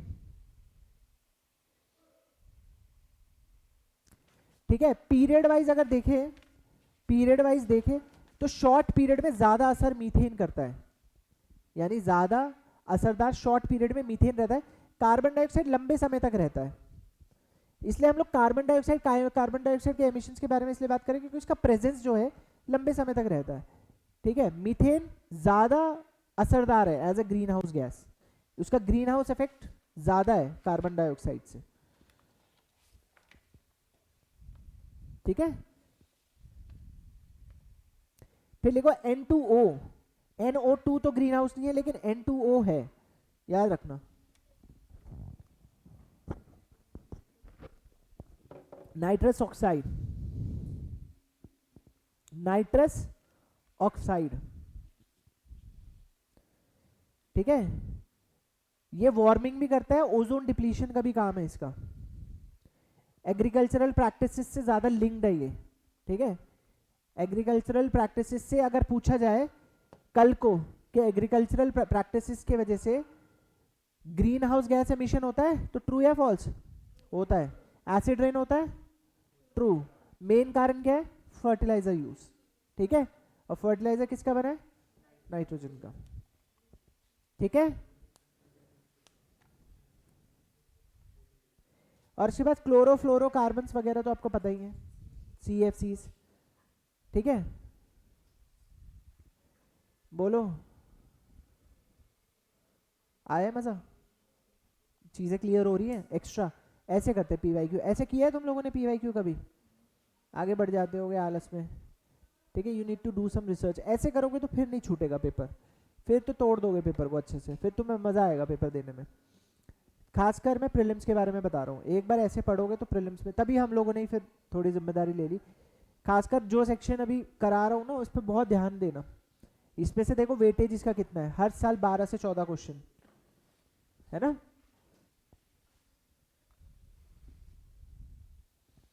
अच्छा, याद है मैंने बताया था आपको पॉलीमर्स इन एवरीडे लाइफ पढ़ने के लिए, कुछ याद है ऐसा? पॉलीमर्स बहुत इंपॉर्टेंट है, डेली लाइफ में पॉलीमर्स का इस्तेमाल बार बार हर साल क्वेश्चन है। 2022 चल रहा है, जब 2021 के करेंगे ना तब देखना फिर मिलेगा। ये आपको पता है कहाँ से मिलेगा? क्लास 12th की NCERT है, उसका नाम है केमिस्ट्री इन एवरीडे लाइफ। ठीक है, आप क्या करना, आप बुक मत खरीदो, सिर्फ इस चैप्टर को डाउनलोड कर लो। NCERT का चैप्टर है, सिर्फ इस चैप्टर को डाउनलोड कर लो और सिर्फ उतना पढ़ो जितना समझ में आ रहा है। ठीक है, एक्सपर्ट बनने की जरूरत नहीं है। तो डेली लाइफ में हम लोग जो दवाइयों के नाम है, जैसे एंटीपायरेटिक्स, ठीक है, एनाल्जेसिक्स, एस्पिरिन, ये सारी चीज़ों का उसमें उल्लेख है, आराम से बता रखा है। मलेरिया के लिए क्या दवाई यूज़ करते हैं, एंटीबायोटिक्स के बारे में बात हो रखी है उसमें। It is very very very important for your UPSC preparation. आप लोग मोटी मोटी बुक्स खरीद लेते हो साइंस एंड टेक्नोलॉजी के लिए, बट मैं बता रहा हूँ ये सोर्स उतना ही पढ़ लो, उसके बाहर पूछा ही नहीं है सवाल। ठीक है, समझ रहे हो? तो वो पढ़ लेना, chemistry in everyday life. Polymers वाला पढ़ना मत, क्योंकि पॉलीमर तुम्हारे ऊपर से निकल जाएगा शायद, क्योंकि वो बेसिक से शुरू होता है, तीसरे पेज पे ही वो थोड़ा एडवांस हो जाता है पॉलीमर, वो साइंस वाले बच्चों के लिए ही है। बट पॉलीमर मैं करा देता हूँ आपको, पहले ये आंसर करो।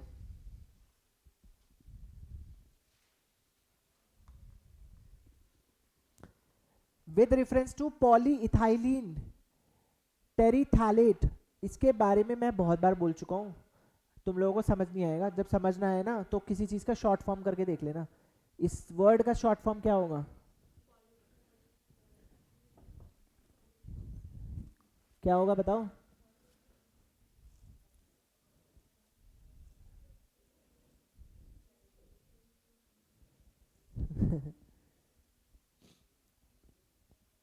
पेट, आपने कभी सुना पेट बॉटल्स?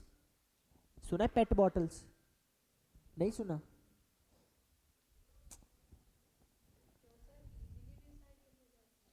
नहीं सुना पेट बॉटल्स? कौन से गांव में रहते तुम लोग, ये भी बता दो। तुमने तो बेइज्जती करा रखी। तुमने कभी पेट बॉटल्स नहीं सुना, कभी बॉटल ऑर्डर नहीं किया? अच्छा, आंख बंद करके शॉपिंग करते होगे ना तुम लोग, मेन बात ये है। ठीक है, घर से बोला कि फ्रिज वाली बोतल ले गए, वहाँ भैया भैया फ्रिज वाली बोतल दे देना जरा, फ्रिज में रखने वाली दिखा दो, है ना? तो कभी देखा नहीं आँख खोल के कि उस पर लिखा हुआ है PET, पेट बॉटल्स, कभी देखा? अभी एस्पिरेंट बन गया तो आँख खोल के चलना शुरू कर दो, मैंने कितनी बार बता रखा है। ठीक है, उसके बॉटल के पीछे भी देखा करो, ट्राइंगल में नंबर्स लिखे रहते हैं, 1 2 3 4। फूड ऑर्डर किया है कभी? ब्लैक कलर के उसमें कंटेनर्स में आता है फूड, उसको पीछे घुमा के देखो, उस पर ट्राइंगल के बीच में एक और नंबर लिखा होगा, खा के बस फेंक दिया। कई लोग तो टिफिन की तरह यूज़ कर रहे हो उसको, कई टाइम तक कर रहे हो ना, है ना? सब जानता हूँ मैं बेटा। ठीक है, तो उसको समझो वो क्या क्या ट्राइंगल में वो डेली यूज़ की चीज़ों पे यूपीएससी क्वेश्चन पूछता है।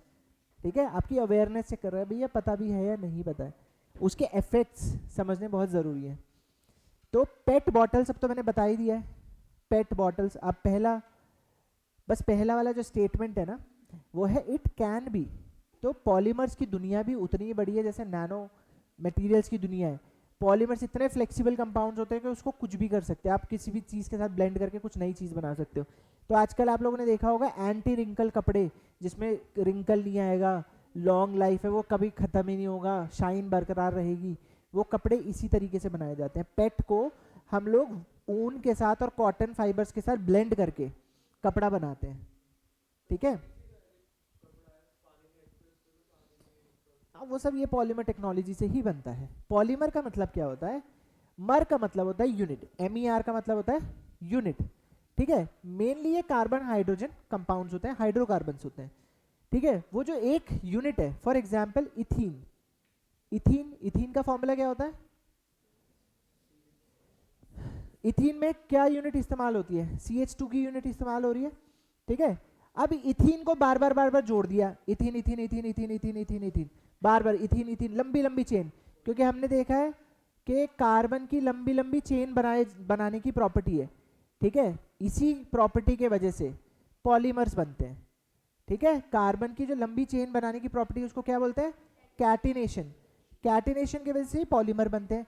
इथीन इथीन इथीन इथीन की जो बहुत सारी यूनिट्स जोड़ देते हो तो क्या बन जाता है? पॉलीथीन, जो तुम रोज इस्तेमाल करते हो पॉलीथीन। सुना है पॉलीथीन या ये भी नहीं सुना? ठीक है, तो पॉलीथीन, समझे? तो पहला स्टेटमेंट तो यहाँ सही हो गया। अब यहाँ पे एक स्टूपिड ऑप्शन कौन पॉइंट आउट करेगा कि भाई वो तो बिल्कुल ही गलत है? पढ़ तो लो, पढ़ लिया? पढ़ लिया पूरा point? Articles may or can be easily disposed of by incineration without causing green house gas emission। ये स्टूपिड पॉइंट है, ऐसा हो ही नहीं सकता। पॉलीमर्स क्या है? प्लास्टिक कंपाउंड सारे। तो without green house gas emissions, क्या इसको जला के, इंसिनरेशन मतलब जलाना, ठीक है, उसको जलाया और उसने गैस भी नहीं एमिट की, इतना सेफ है? तो ये तो स्टूपिड ऑप्शन हो गया। स्टूपिड ऑप्शन को सबसे पहले काटो, ये कट गया, ये कट गया, बच्चा तुम्हारा 1 and 3 and 2 and 3। ठीक है, 1 and 3 and 2 and 3। इसमें एक ऑप्शन तो राइट ही राइट है, वो कौन सा है? थर्ड। थर्ड दोनों में ही आ रहा है ना, थर्ड। पहला तुम्हें पता होना चाहिए। थर्ड क्यों राइट है? क्योंकि alcohol is a very good solvent. Alcohol जो है ना, हाँ जी, अच्छा हाँ सेकंड, अच्छा सेकंड का बताओ। Containers made of it can be use to store any alcoholic beverages. अब ये बताओ, अल्कोहल जो है ना वो बहुत अच्छा सॉल्वेंट होता है। सॉल्वेंट का मतलब वो किसी भी चीज़ को घोल सकता है, किसी भी चीज़ को घोल सकता है। वाटर से अच्छा सॉल्वेंट अल्कोहल होता है। किसी भी चीज़ को अच्छा सॉल्वेंट बनने के लिए ना उसका पोलर होना बहुत ज़रूरी है, यानी वो आसानी आसानी से दो ध्रुव में टूट जाए। जैसे H2O है तो वो दो चीज़ों से बनता है, एक तो H प्लस और OH नेगेटिव, समझे? तो उसकी पोलर नेचर है। ऐसी अल्कोहल की भी पोलर नेचर होती है, समझे? उसमें भी OH ग्रुप सेपरेट होता है और वो बहुत अच्छा सॉल्वेंट है। तो जब प्लास्टिक में उसको रखोगे तो वो उसके अंदर से माइक्रो प्लास्टिक्स को क्या कर लेगा, घोल लेगा, और वो आपके सिस्टम के अंदर चले जाओगे जब आपको टल्ली होना होगा तो। ठीक है, समझे? तो सेकंड वाला गलत हो गया, अब काट लो ना सेकंड वाले को, तो काट दो, इसको भी काट दो। अब बताओ क्या हो गया आंसर? ठीक है, ये सही है और ये तीन वाला है, मतलब इनकी बॉटल्स को रिसाइकल किया जा सकता है। अब कुछ पॉलीमर्स ऐसे हैं जिनको रिसाइकल किया जा सकता है, कुछ ऐसे जिनको नहीं किया जा सकता, तो हमें वो पढ़ना ज़रूरी है। तो आज वो फटाफट से पढ़ लेते हैं, ठीक है? ऐसे करना है, ऐसे करने से देखो क्वेश्चन भी हो गया आराम से। बताओ, ठीक है? पॉलीमर्स क्या होते हैं वो समझ में आ गया? देखो क्वेश्चन इतने ज़्यादा होते हैं कि समय कम पड़ गया, टाइम देख लो 1 घंटा हो गया मेरे को लग रहा है ना। चलो 10 मिनट और दो मुझे, ठीक है? क्वेश्चंस देख लो, वेटेज देखो तुम लोग कितना इंपॉर्टेंट है। यार मेरे को सिर्फ क्वेश्चन कराने होते तो मैं ख़त्म करा देता ये तो अभी तक। मेरे को इसके साथ सिखाना भी है ना, फिर इसलिए अब मैं नहीं बताऊंगा तो फिर मज़ा नहीं आएगा फिर। ठीक है, तो पॉलीमर्स दो तरह के हैं, लिखो। एक तो थर्मोप्लास्टिक, ऐसे ऊपर लिखो पॉलीमर और ऐसे दो बना लो, थर्मोप्लास्टिक और थर्मोसेटिंग। थर्मोप्लास्टिक और thermosetting polymer.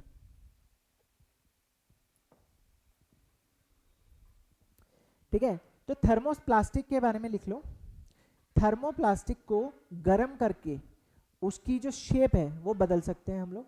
It can B heated and reshaped, recycled.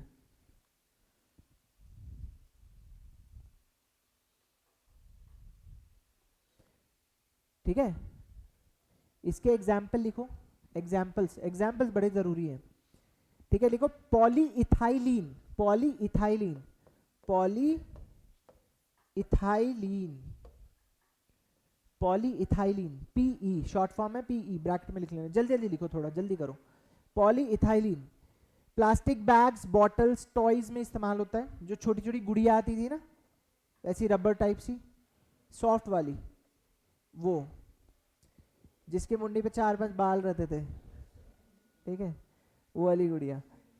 ठीक है, फिर पॉलीप्रोपाइलिन, पॉलीप्रोपाइलिन, ठीक है, पॉलीप्रोपाइलिन, पॉली तो लिख लोगे ना, पॉलीप्रोपाइलिन, पीपी। इसको कहाँ इस्तेमाल किया जाता है? फूड कंटेनर्स में, कॉमा स्ट्रॉज, जो प्लास्टिक के स्ट्रॉज हैं। अब तुम देखो आज की क्लास के बाद एक्स्ट्रा नॉलेजेबल बन के निकलोगे यहाँ से, है ना, कि भाई इसमें ये इस्तेमाल होता है, इसमें ये इस्तेमाल होता है। अभी जो पेन पकड़ के यूज कर रहे हो वो क्या है? दोनों के दो दो तरह के पेन यहाँ पे इस्तेमाल कर रहे हो तुम लोग। कुछ तो बिल्कुल हार्ड वाले होंगे, वो तो पिघलेंगे नहीं। ये वाले जो 3 रुपए वाले हैं ये पिघल जाएंगे, तो ये थर्मोप्लास्टिक है। जो हार्ड वाले जो पिघलेंगे नहीं, उनको हार्ड किया गया है, ठीक है, वो क्या है? थर्मोसेटिंग है। ठीक है, मम्मी पैन में खाना बना रही हो या तुम बना रहे हो तो आपने देखा होगा पैन का जो हैंडल है वो किसका बना होता है? थर्मोप्लास्टिक का। ट्रू या फॉल्स? इसी तरह का क्वेश्चन गड़बड़ कर दोगे, इतना सिंपल आता है, इतना बेसिक। ठीक है, वो क्या किसका बना होता है? थर्मोसेटिंग का, यही याद रखना है, थर्मोसेटिंग का। ये जो स्विच बोर्ड सॉकेट्स, ये जो हार्ड वाले ये जो सॉकेट्स है, ये किसके बने हैं? ये थर्मोसेटिंग के बने हैं। ठीक है, ठीक है, फिर लिखो पीवीसी, उसमें अभी तो थर्मोप्लास्टिक ही लिखवा रहा हूं। ठीक है, पीवीसी, पॉलीविनाइल क्लोराइड, ये देखो पीवीसी, चारों तरफ देख लो तुम्हारे पीवीसी ही पीवीसी है, ये देखो ये पीवीसी है सब, ठीक है, ये सब पॉल्यूशन कर रखा है तगड़ा, ठीक है। अब करते ही हम लोग फैशन के लिए क्या करें, लंबे समय तक चलता है, इसको एनवायरनमेंट से हटाना बहुत मुश्किल होता है। ये जो थर्मोप्लास्टिक्स कर रहे हो ना तुम, ये जलेंगे, गैस एमिट करेंगे, दूसरे फॉर्म में आ जाएंगे, लेकिन एनवायरनमेंट में बहुत लंबे समय तक रहेंगे, ठीक है। पीवीसी पाइप बनते हैं पीवीसी के, ठीक है, फ्लोरिंग होती है, वॉल्स होती हैं, मेडिकल इक्विपमेंट भी बनता है पीवीसी का, मेडिकल वेस्ट में भी पीवीसी होता है, ठीक है। फिर पॉलीइथाइलिन, टेरिथैलेट, पेट, जो पेट है वो लिखो, ठीक है। इसको ज्यादातर बीवरेजेस बॉटल यानी जैसे थम्स अप पीना हो, ठीक है, तो ये थम्स अप की बॉटल ऐसे लिख लो, थम्स अप की बॉटल, फ्रिज की बॉटल, क्योंकि तुम्हें तो वही याद रहता है, तुम थोड़ी याद रखोगे पेट बॉटल्स, ठीक है। फूड कंटेनर्स और क्लोथिंग फाइबर्स, अभी अभी हमने इसका एक पढ़ा कि ये कहाँ इस्तेमाल हो सकता है, क्लॉथिंग फाइबर्स में इस्तेमाल हो सकता है, ठीक है। फिर polystyrene, polystyrene, polystyrene,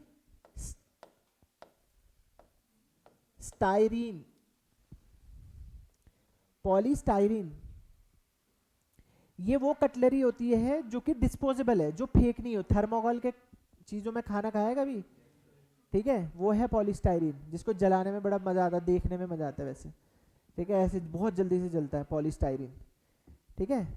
polystyrene disposable cutlery, जैसे जिसको समझ में आ रहा हो वैसे लिखो, समझने से मतलब है। फोम के कप्स वगैरह, कॉफी कप्स जो फोम टाइप लगते हैं, थर्माकोल टाइप, पैकेजिंग मटेरियल में काम आता है ये, लिखो। अब मुझे क्या पता कौन से टॉय के बारे में बात कर रहे हो, तुम किससे खेले हो, मैं किससे खेला हूँ, ठीक है। फिर लिखो एक और polymer, acrylonitrile butadiene styrene, styrene तो लिखना है तुम्हें,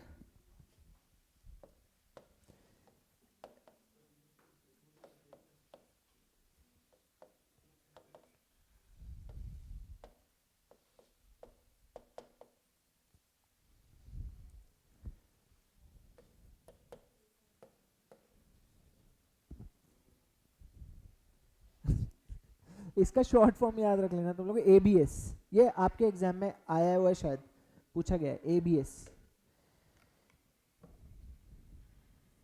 ठीक है। ये टॉयज में सबसे ज्यादा इस्तेमाल होता है, ठीक है, उसमें इस्तेमाल होता है ये ऑटोमेटिव पार्ट्स में, टॉयज में, अप्लायंसेस में, बाकी बहुत मतलब बहुत वाइड यूज है इसका, बहुत वाइड यूज। अभी ये ना पॉल्यूशन का भी सबसे बड़ा कारण है। आप लोगों ने सुना है एक बहुत ही मैजिकल चीज आई एक टाइम पर, वो मैजिकल चीज आई थी वैसे वॉर टैंक्स को वो बनाने के लिए, टैंक्स को मशीन, जितनी भी मशीन्स थी उनको वाटरप्रूफ बनाने के लिए, उस चीज का नाम है टेफ्लॉन, याद है आप लोगों को टेफ्लॉन, ठीक है। फिर उसको किचन में लाया गया टेफ्लॉन को, और उससे क्या बनाया गया, नॉन स्टिक कुकवेयर। आपको पता है टेफ्लॉन जो है, हाँ काली काली सी कवरिंग रहती है, वो कैंसर कॉज कर सकती है टेफ्लॉन, इफ यू नो, ठीक है। ये माइक्रो प्लास्टिक्स आपके एनवायरनमेंट में आने के, इससे अच्छा कढ़ाई में खुरच लो, ठीक है, बर्तन धो लो, ठीक है, सब्जी जलने दो, ठीक है, शरीर नाश हो रहा है, ठीक है। तो टेफ्लॉन याद रखना, ठीक है। फिर है आता है हमारा थर्मोसेटिंग प्लास्टिक्स, इसको हीट करेंगे ना अगर एक बार, तो ये परमानेंटली हार्ड हो जाता है, तो ये लिख लो permanently hard,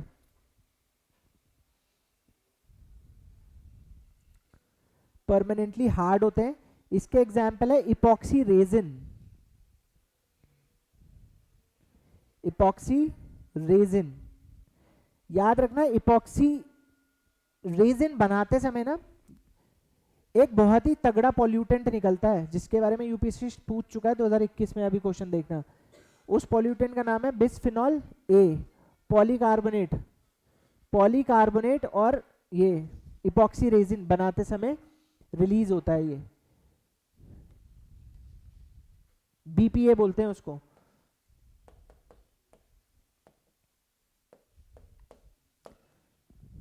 BPA short form.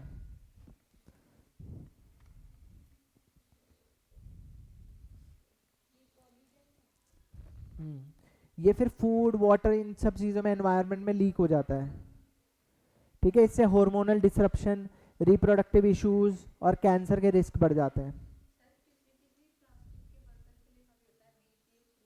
हाँ बीपीए, ये चाहिए ना हमें फिर।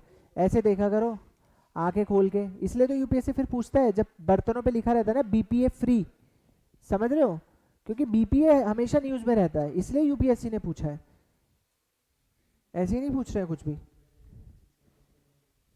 ठीक है, इपॉक्सी रेजिन्स लिख लिया, फिर लिखो phenolic resin. Phenolic resin, epoxy resin ज़्यादातर उसमें काम आते हैं, ये चिप्पी बनाने में, चिपकाने के लिए, एडहेसिव्स में, कोटिंग्स में, इपॉक्सी की कोटिंग, फिर वो हार्ड हो जाती है।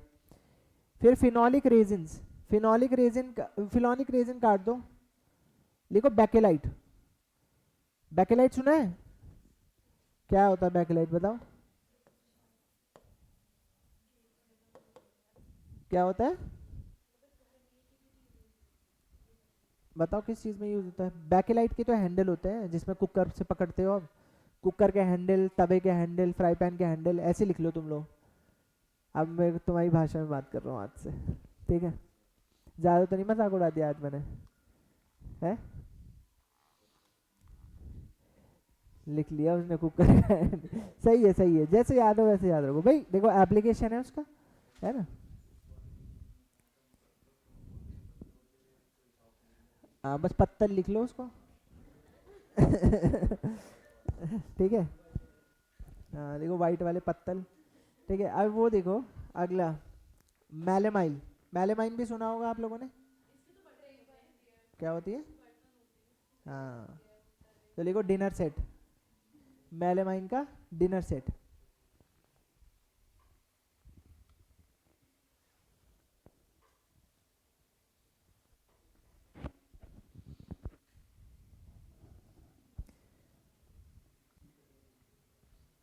ठीक है, इतना जानना बहुत काफ़ी है, ठीक है, काफ़ी है। अब ये बहुत इंपॉर्टेंट टॉपिक है, इसमें बिस्फिनॉल ए तो हमने पढ़ लिया, बीपीए, ठीक है। कभी कुछ न्यूज़ में आएगा तो तुम्हें समझ में आ जाएगा। अब तुम्हें इतना तो पता है थर्मोसेटिंग और थर्मोप्लास्टिक क्या है, बिल्कुल अनअवेयर और अनजान थोड़ी हो। फटाफट इसका आंसर करो फिर इसी बात पे, जल्दी से।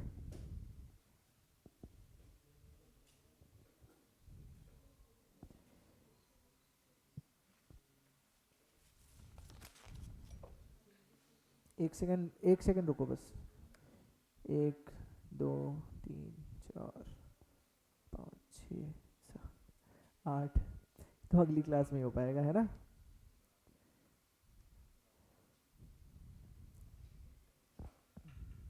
बात क्या है कि पढ़ाना भी तो है ना साथ में, उस चक्कर में थोड़ा लंबा हो जाता है, तुम्हारा ही फायदा हो रहा है, धीरे हो रहा है, लेकिन कोई नहीं। आज कितनी नई बातें जानने को मिली बताओ, है ना।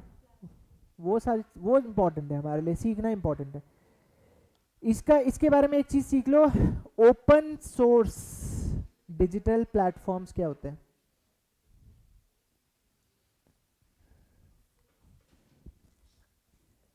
ये बहुत इम्पोर्टेंट है।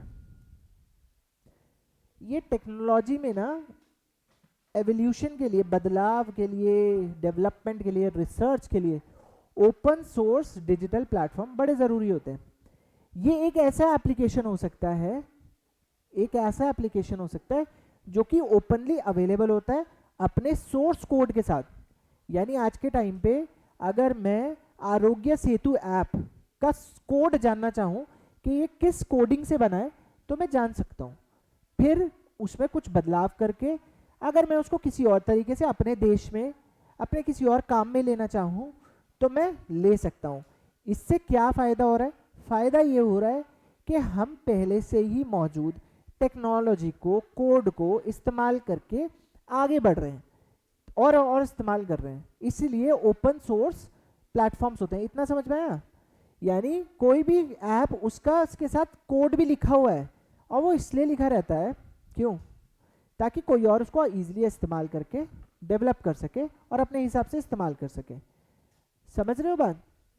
ठीक है, पर्सनलाइज कर सके। तो ये होते हैं ओपन सोर्स। दुनिया का सबसे बड़ा ओपन सोर्स प्लेटफॉर्म क्या है? गिटहब। सुना है इसका नाम? गिटहब दुनिया का सबसे, जितने भी सॉफ्टवेयर डेवलपर्स हैं, सॉफ्टवेयर की दुनिया में काम करते हैं, वो सब क्या करते हैं? गिटहब का इस्तेमाल करते हैं। ये जनरल नॉलेज है, ये पता होना चाहिए। गिटहब में बहुत सारे एप्लीकेशंस के, आपको कैसा भी एप्लीकेशन बनाना है, कुछ भी करना है, वहाँ पे पहले से ही क्या पड़ा रहेगा? ओपन सोर्स सॉफ्टवेयर पड़ा रहेगा। तो आपको जो सॉफ्टवेयर है ना, स्क्रैच से, जीरो से नहीं लिखना पड़ेगा। आप कैसे लिखोगे उसको? उसमें एडिट करते रहोगे, चेंज करते रहोगे, और आप अपना प्लेटफॉर्म बना लोगे। समझे? ठीक है, ये गिटहब। गिटहब को कौन इस्तेमाल करता है? Software developers. ठीक है, दुनिया का सबसे बड़ा प्लेटफॉर्म है जहां पे ओपन सोर्स सॉफ्टवेयर है। ऐप बनाने के लिए, वेबसाइट बनाने के लिए, डिजिटल चीज़ों के लिए पहले से वहाँ पे बने हुए हैं। जिसने भी किया है, अगर उसने उसको ओपन सोर्स डाल दिया है, तो वहाँ पे उसको क्या मिल जाएगा? गिटहब पे कोड मिल जाएगा, उसको चेंज करके अपने हिसाब से इस्तेमाल करेगा। इसका नेगेटिव इम्पैक्ट क्या है? एक बार क्या हुआ, एक खुराफाती व्यक्ति ने क्या किया, 2021 की बात है, 21-22 की, उसने क्या किया, उसने गिटहब पे एक ओपन सोर्स चीज़ ली और उसका नाम लिख लिया सेक्सुअली हैरास्ड विमेन इन इंडिया। ठीक है, और उस पर कहाँ से ऑनलाइन उसने किसी औरतों की या लड़कियों की फ़ोटोज़ सोशल मीडिया पे जो फ्री में अवेलेबल थी, उनकी फ़ोटोज़ लगा दी, और फिर उसने उसको बिडिंग के लिए छोड़ दिया। ठीक है, बाद में गिटहब ने उसको बैन भी कर दिया। फिर ये सब चीज़ें भी हो सकती है, मतलब ओपन सोर्स है ना, वो कोई भी एक्सेस कर सकता है। तो ये भी होता है नुकसान। हर चीज़ का फ़ायदा नुकसान है।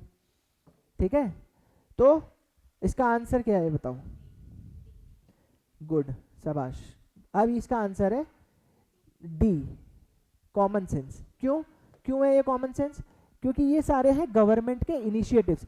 गवर्नमेंट भी ये चाहती है कि इस तरह की जो चीज़ें हैं, जैसे आरोग्य सेतु, कोविन प्लेटफॉर्म, दीक्षा, डिजी लॉकर, इस तरह की सर्विसेज अगर कोई और देश भी इस्तेमाल करता है, कोई और भी इस्तेमाल करता है अपने देश में ई गवर्नेंस को बढ़ाने के लिए, तो अच्छी बात है। समझ गए बात? ठीक है, अब इसी के साथ एक चीज समझ लो, जीओवी टेक 1.0, नई चीज बता रहा हूं, 1.0, 2.0, 3.0।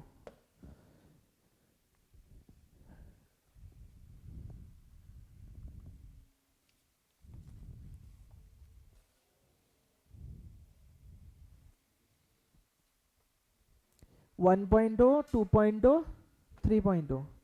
ठीक है, तो इसमें क्या था, गवर्नमेंट है, 1.0 में बता रहा हूँ, तो गवर्नमेंट है, तो गवर्नमेंट की वेबसाइट है, आप गवर्नमेंट के बारे में वहाँ पे जाके पढ़ सकते हो।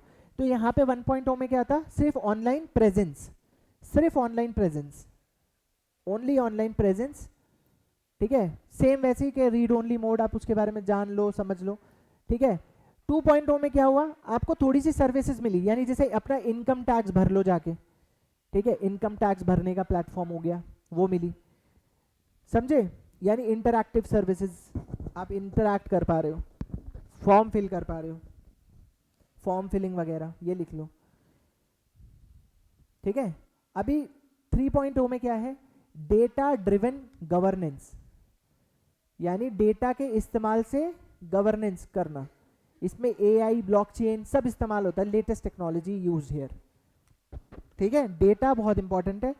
डेटा अगर गवर्नमेंट के पास है तो गवर्नमेंट उस हिसाब से टारगेटेड स्कीम्स लेके आती है, टारगेटेड वेबसाइट्स बनाती है। तो आज का जो टाइम चल रहा है वो क्या चल रहा है, गव जीओवी टेक 3.0। और ये इस तरह के क्वेश्चंस आते हैं, ये देखो, ये क्वेश्चन मैंने पहले भी बता रखा है, आपको बताया है ना। अब बताओ इसका आंसर बताओ, चलो फटाफट। इसके बाद एक लास्ट क्वेश्चन कर रहे हैं और खत्म, फिर अगली क्लास में करेंगे। ठीक है, क्या है, देखो मैंने बताया था वेब 1.0 क्या है, रीड ओनली मोड। ठीक है, पहले इंफॉर्मेशन डाल दी जाती थी और आप उसको जाके पढ़ लेते थे, वो वेब 1.0 है। ठीक है, फिर इंटरैक्ट करना शुरू किया हम लोगों ने, वेब 2.0 में, वेब 2.0 में आपस में कनेक्ट हुए, आपस में कनेक्ट होने की वजह से डेटा बढ़ गया, फिर उस डेटा को कंट्रोल और बेचना, कैप्चर करना, ये किसने शुरू किया? कंपनीज ने स्टार्ट किया। तो डेटा का कंट्रोल किसके पास है? यहाँ पे कंपनीज के पास है। उसके ऊपर कैपिटलाइज कौन कर रहा है? उस पर कमा कौन रहा है? ये कंपनीज कर रही हैं। लेकिन अब जो जमाना है वो वेब 3.0 का है। अब आपके पास अपने डेटा को लेके परमिशंस है, यस या नो, ठीक है, आप अपना डेटा दे के उस पर कमा भी सकते हो। तो web 3.0 technology enables people to control their own data। सही है या गलत? ट्रू। फिर web 3.0 world there can be blockchain based social networks. Obviously आपने देखा है कि नहीं है? ब्लॉकचेन बेस्ड सोशल नेटवर्क्स है ना। वेब 2.0 में नहीं थे। फेसबुक में था क्या? नहीं था। ब्लॉकचेन था?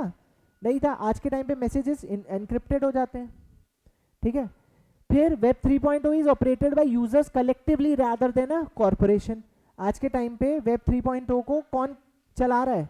यूजर्स चला रहे हैं। यूजर सेंट्रिक है, कॉर्पोरेशन सेंट्रिक नहीं है। समझ गए बात? तो ये इंपॉर्टेंट है। फिर वेब 4.0 लिखो। वेब 4.0, वेब 4.0 क्या है?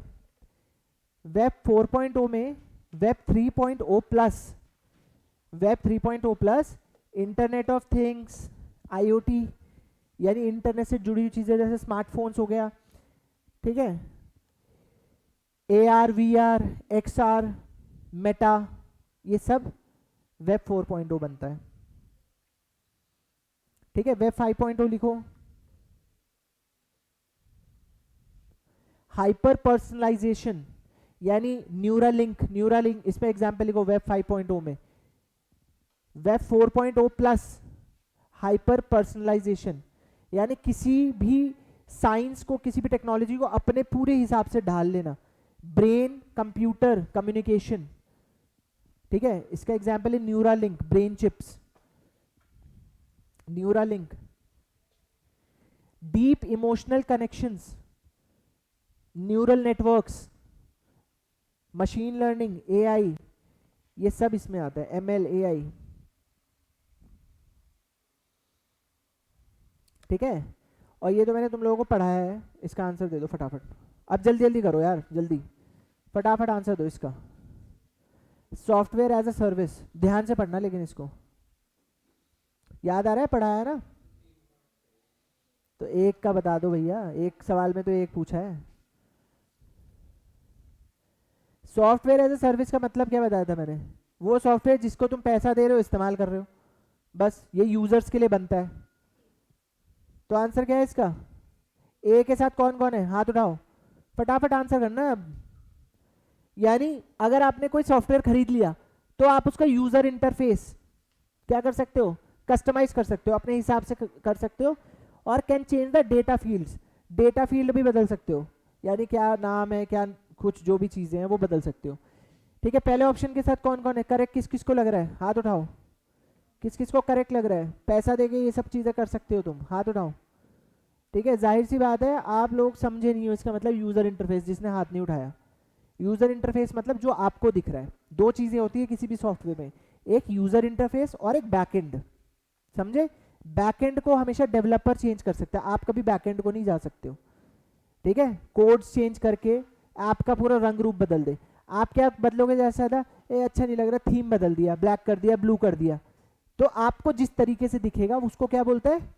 User interface. आप नहीं बदल सकते उसको, बदल सकते हो, फॉन्ट बदल देते हो, ठीक है, हैंडराइटिंग बदल देते हो, थीम बदल देते हो, तो ये बदल देते हैं। डेटा फील्ड्स भी चेंज करते हैं, क्या लिखना है, क्या नाम लिखना है, वो सब चीजें बदल देते हैं। बताओ समझ में आया आप सबको? ध्यान से पढ़ने की जरूरत है बस।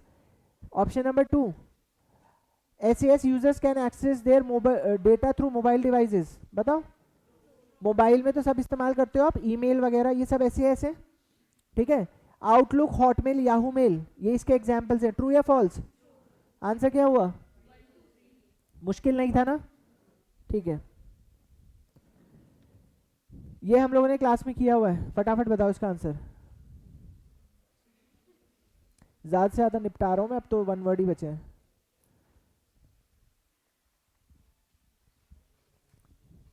ये क्लास में किया है ना, याद है?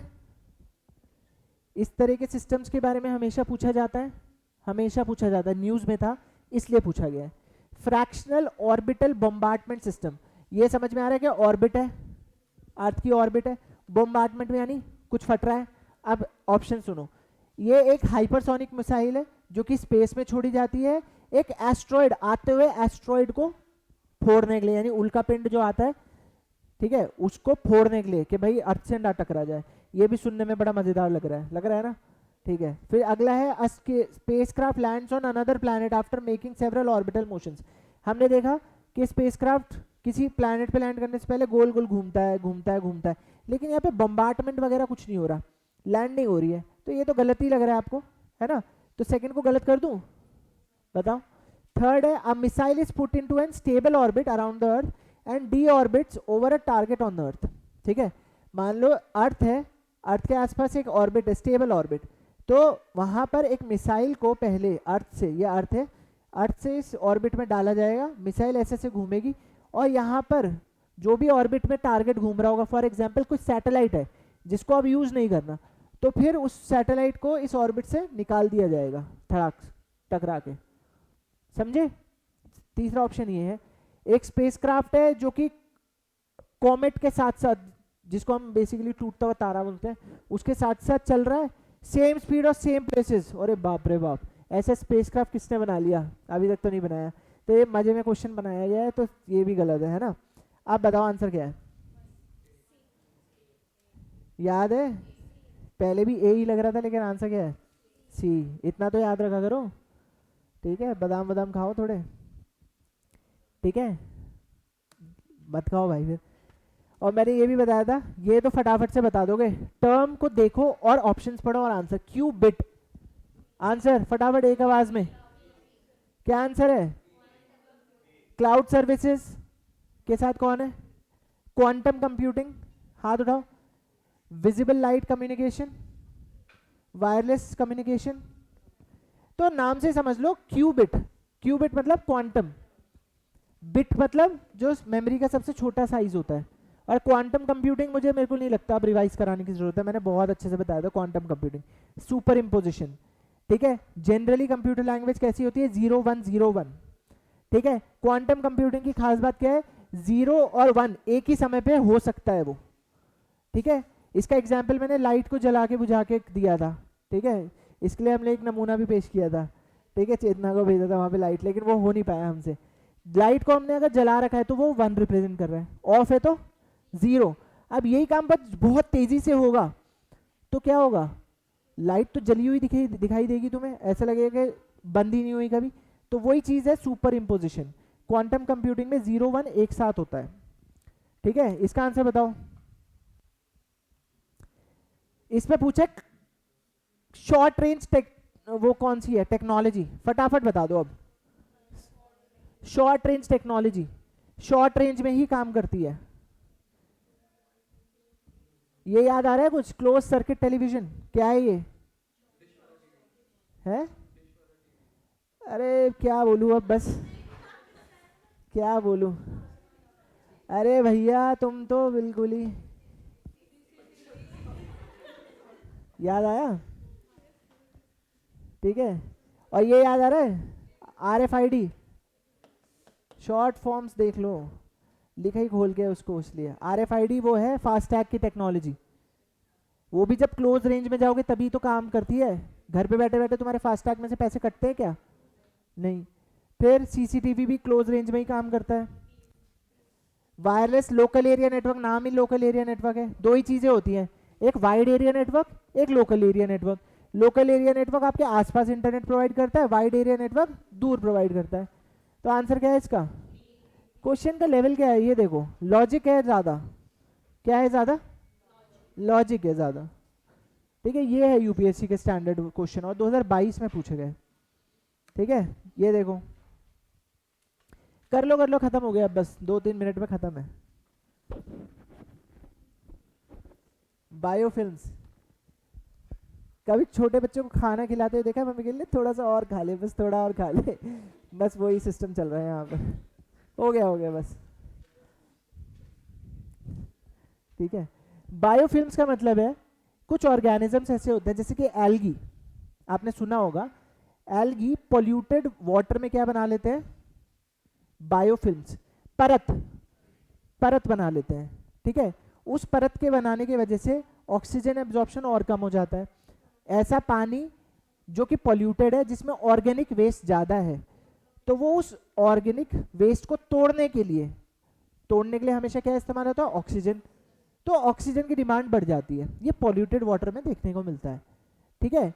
वो जो फिल्म सी बन जाती है, स्लाइमी सी चिकनी सी जो लेयर बन जाती है, उसको बायोफिल्म्स बोलते हैं, ठीक है। तनीषा वो बना रही है जैसे इसके हाथ में ही दे दिया मैंने कोई बायोफिल्म, ठीक है। ठीक है, तो biofilms can form on medical implants with human tissues, ठीक है। लेकिन बायोफिल्म की जो प्रॉपर्टीज है ना, कि ये हाइड्रो क्या होती हैं, फोबिक होती है, पानी से मिल घुलती नहीं है पानी में, इसको इस प्रॉपर्टी को हम मेडिकल में इस्तेमाल कर सकते हैं। तो वो पहली प्रॉपर्टी के इम्प्लांट्स पे इस्तेमाल कर सकते हैं इसको, ठीक है। Biofilms can form on food and food processing surfaces, obviously जहाँ पे भी ऑर्गेनिक मैटर है वहाँ पे बायोफिल्म बन सकती है। Biofilm can exhibit antibiotic resistance, antibiotic biofilms को खत्म करने के लिए, और उसके खिलाफ अगर रेजिस्टेंस आ जाता है तो बायोफिल्म्स उससे भी बच सकती है, ठीक है। तो इसका आंसर क्या है, डी। और ये एक सिंपल सा क्वेश्चन, इसके बाद ये लास्ट क्वेश्चन है प्रॉमिस, क्योंकि इसके बाद बड़ा क्वेश्चन है इसमें। तो फिर वैक्सीन टेक्नोलॉजी के बारे में तुम्हें होमवर्क भी दूंगा, जब जिस दिन हम लोग अगली क्लास होगी, अगली बार मिलेंगे, तो वैक्सीन टेक्नोलॉजी जो हमने थोड़ा बहुत पढ़ा है mRNA ये वो रिवाइज करके आना, तभी क्लास में मजा आएगा, ठीक है। तो ये लास्ट क्वेश्चन है सबसे सिंपल। एंटीबायोटिक्स जैसे कि लाइफ के अगेंस्ट होते हैं, वैसे प्रोबायोटिक्स गुड बैक्टीरियाज को बोलते हैं, गुड बैक्टीरियाज, गुड यीस्ट वो होते हैं प्रोबायोटिक्स, जो लाइफ को सपोर्ट करते हैं, आपके गट में, आपकी बॉडी में नेचुरली प्रेजेंट होते हैं, ठीक है। तो ऑप्शन नंबर ए, ट्रू या फॉल्स, ठीक है। यीस्ट आपकी बॉडी में नेचुरली प्रेजेंट होता है, बस इस आपकी बॉडी में अगर पीएच बदलता है, आप लोगों ने देखा होगा कि कुछ वॉशेज होते हैं जो इंटीमेट एरियाज के लिए आते हैं, उसमें पीएच के बारे में बात करते हैं, एडवर्टाइजमेंट में देखा है कभी आपने, ठीक है। तो पीएच बदल जाता है ना अगर, तो माइक्रोब्स का ऑप्टिमल पीएच ऊपर नीचे हो गया, तो यीस्ट की ओवर ग्रोथ हो सकती है, उसको यीस्ट इन्फेक्शन बोलते हैं, ठीक है। यीस्ट जो है और कहाँ काम आता है बताओ, काम क्या, सैक्रोमाइसिस सर्विसेज फंगस है ये, सिंगल सेल फंगस है ये, ठीक है। सैक्रोमाइसिस सर्विसी है, ठीक है। छोले भटूरे वगैरह जो बनाते हैं उसमें काम आता है, वहाँ पे खमीर बोलते हैं इसको, ठीक है। नेचुरली बॉडी में भी प्रेजेंट होता है, उसके बारे में मैंने बता दिया। तो पीएच चेंज हो जाता है, ठीक है। आपने याकुल्ट सुना है, डेली पियो हेल्दी पियो याकुल्ट, सुना है, ऐड याद आ रहा है, गाना पड़ता नहीं तो तुम्हें याद नहीं आएगा ना, ठीक है। तो उसमें प्रोबायोटिक ही होते हैं, ठीक है। जब आपका पेट वेट खराब हो तो वो याकुल्ट पी सकते हो एंटीबायोटिक के साथ साथ। एंटीबायोटिक खाने के साथ साथ प्रोबायोटिक खाना बड़ा ज़रूरी है। एंटीबायोटिक बैक्टीरिया की शक्ल देख के नहीं मारता, आपकी बॉडी में जब आप एंटीबायोटिक लंबे समय तक खाते हो तो गुड बैक्टीरिया को भी खत्म कर देगा। तो गुड बैक्टीरिया के लिए या तो दही खाओ या तो याकुल्ट पियो, कुछ ऐसी चीज़ खाओ, या तो लैक्टोबैसिलस के स्पोर्ट्स की टैबलेट्स आती है वो खाओ। लैक्टोबैसिलस भी एक गुड बैक्टीरिया है जो कि दही में मिलता है, जो कि दूध को दही में कन्वर्ट करने के लिए काम आता है, ठीक है। तो ऑप्शन नंबर 3 वही है, probiotic help in digestion of milk sugars, true है फॉल्स, ठीक है। तो आंसर क्या है इसका, 1 and 3। सेकेंड ऑप्शन क्यों गलत हो गया, the organism in probiotic are found in food we ingest but do not naturally occur in our gut, ये बोला है कि ये प्राकृतिक रूप से नहीं पाए जाते, तो ये गलत है, ये सही बात है, ठीक है। तो इसके साथ आज की क्लास खत्म होती है, ठीक है। मैं तो लगातार बोल रहा हूँ, तुम क्या रिलैक्स हो रहे हो, बताओ, तुम सोचो, है ना। अब देखो ये कोविशील्ड वाला है, ये हम आगे करेंगे, एक क्वेश्चन 2 3 4 क्वेश्चन अभी भी बचे हैं। कितने क्वेश्चन आए हैं देख लो तुम 2022 में, कितना इंपॉर्टेंट है साइंस एंड टेक्नोलॉजी। हाँ सारे ये वेटेज है, और अगर तुमने लॉजिक सीख लिया ना तुम खुश रहोगे, मैं बता रहा हूँ, ठीक है। तो मिलते हैं अगली क्लास में, अगले सेशन में। पहले से थोड़ा सा पढ़ के रखना वैक्सीन के बारे में, और आज जो पढ़ा है एक बार सोने से पहले रिवाइज जरूर कर लेना, ठीक है। ओके।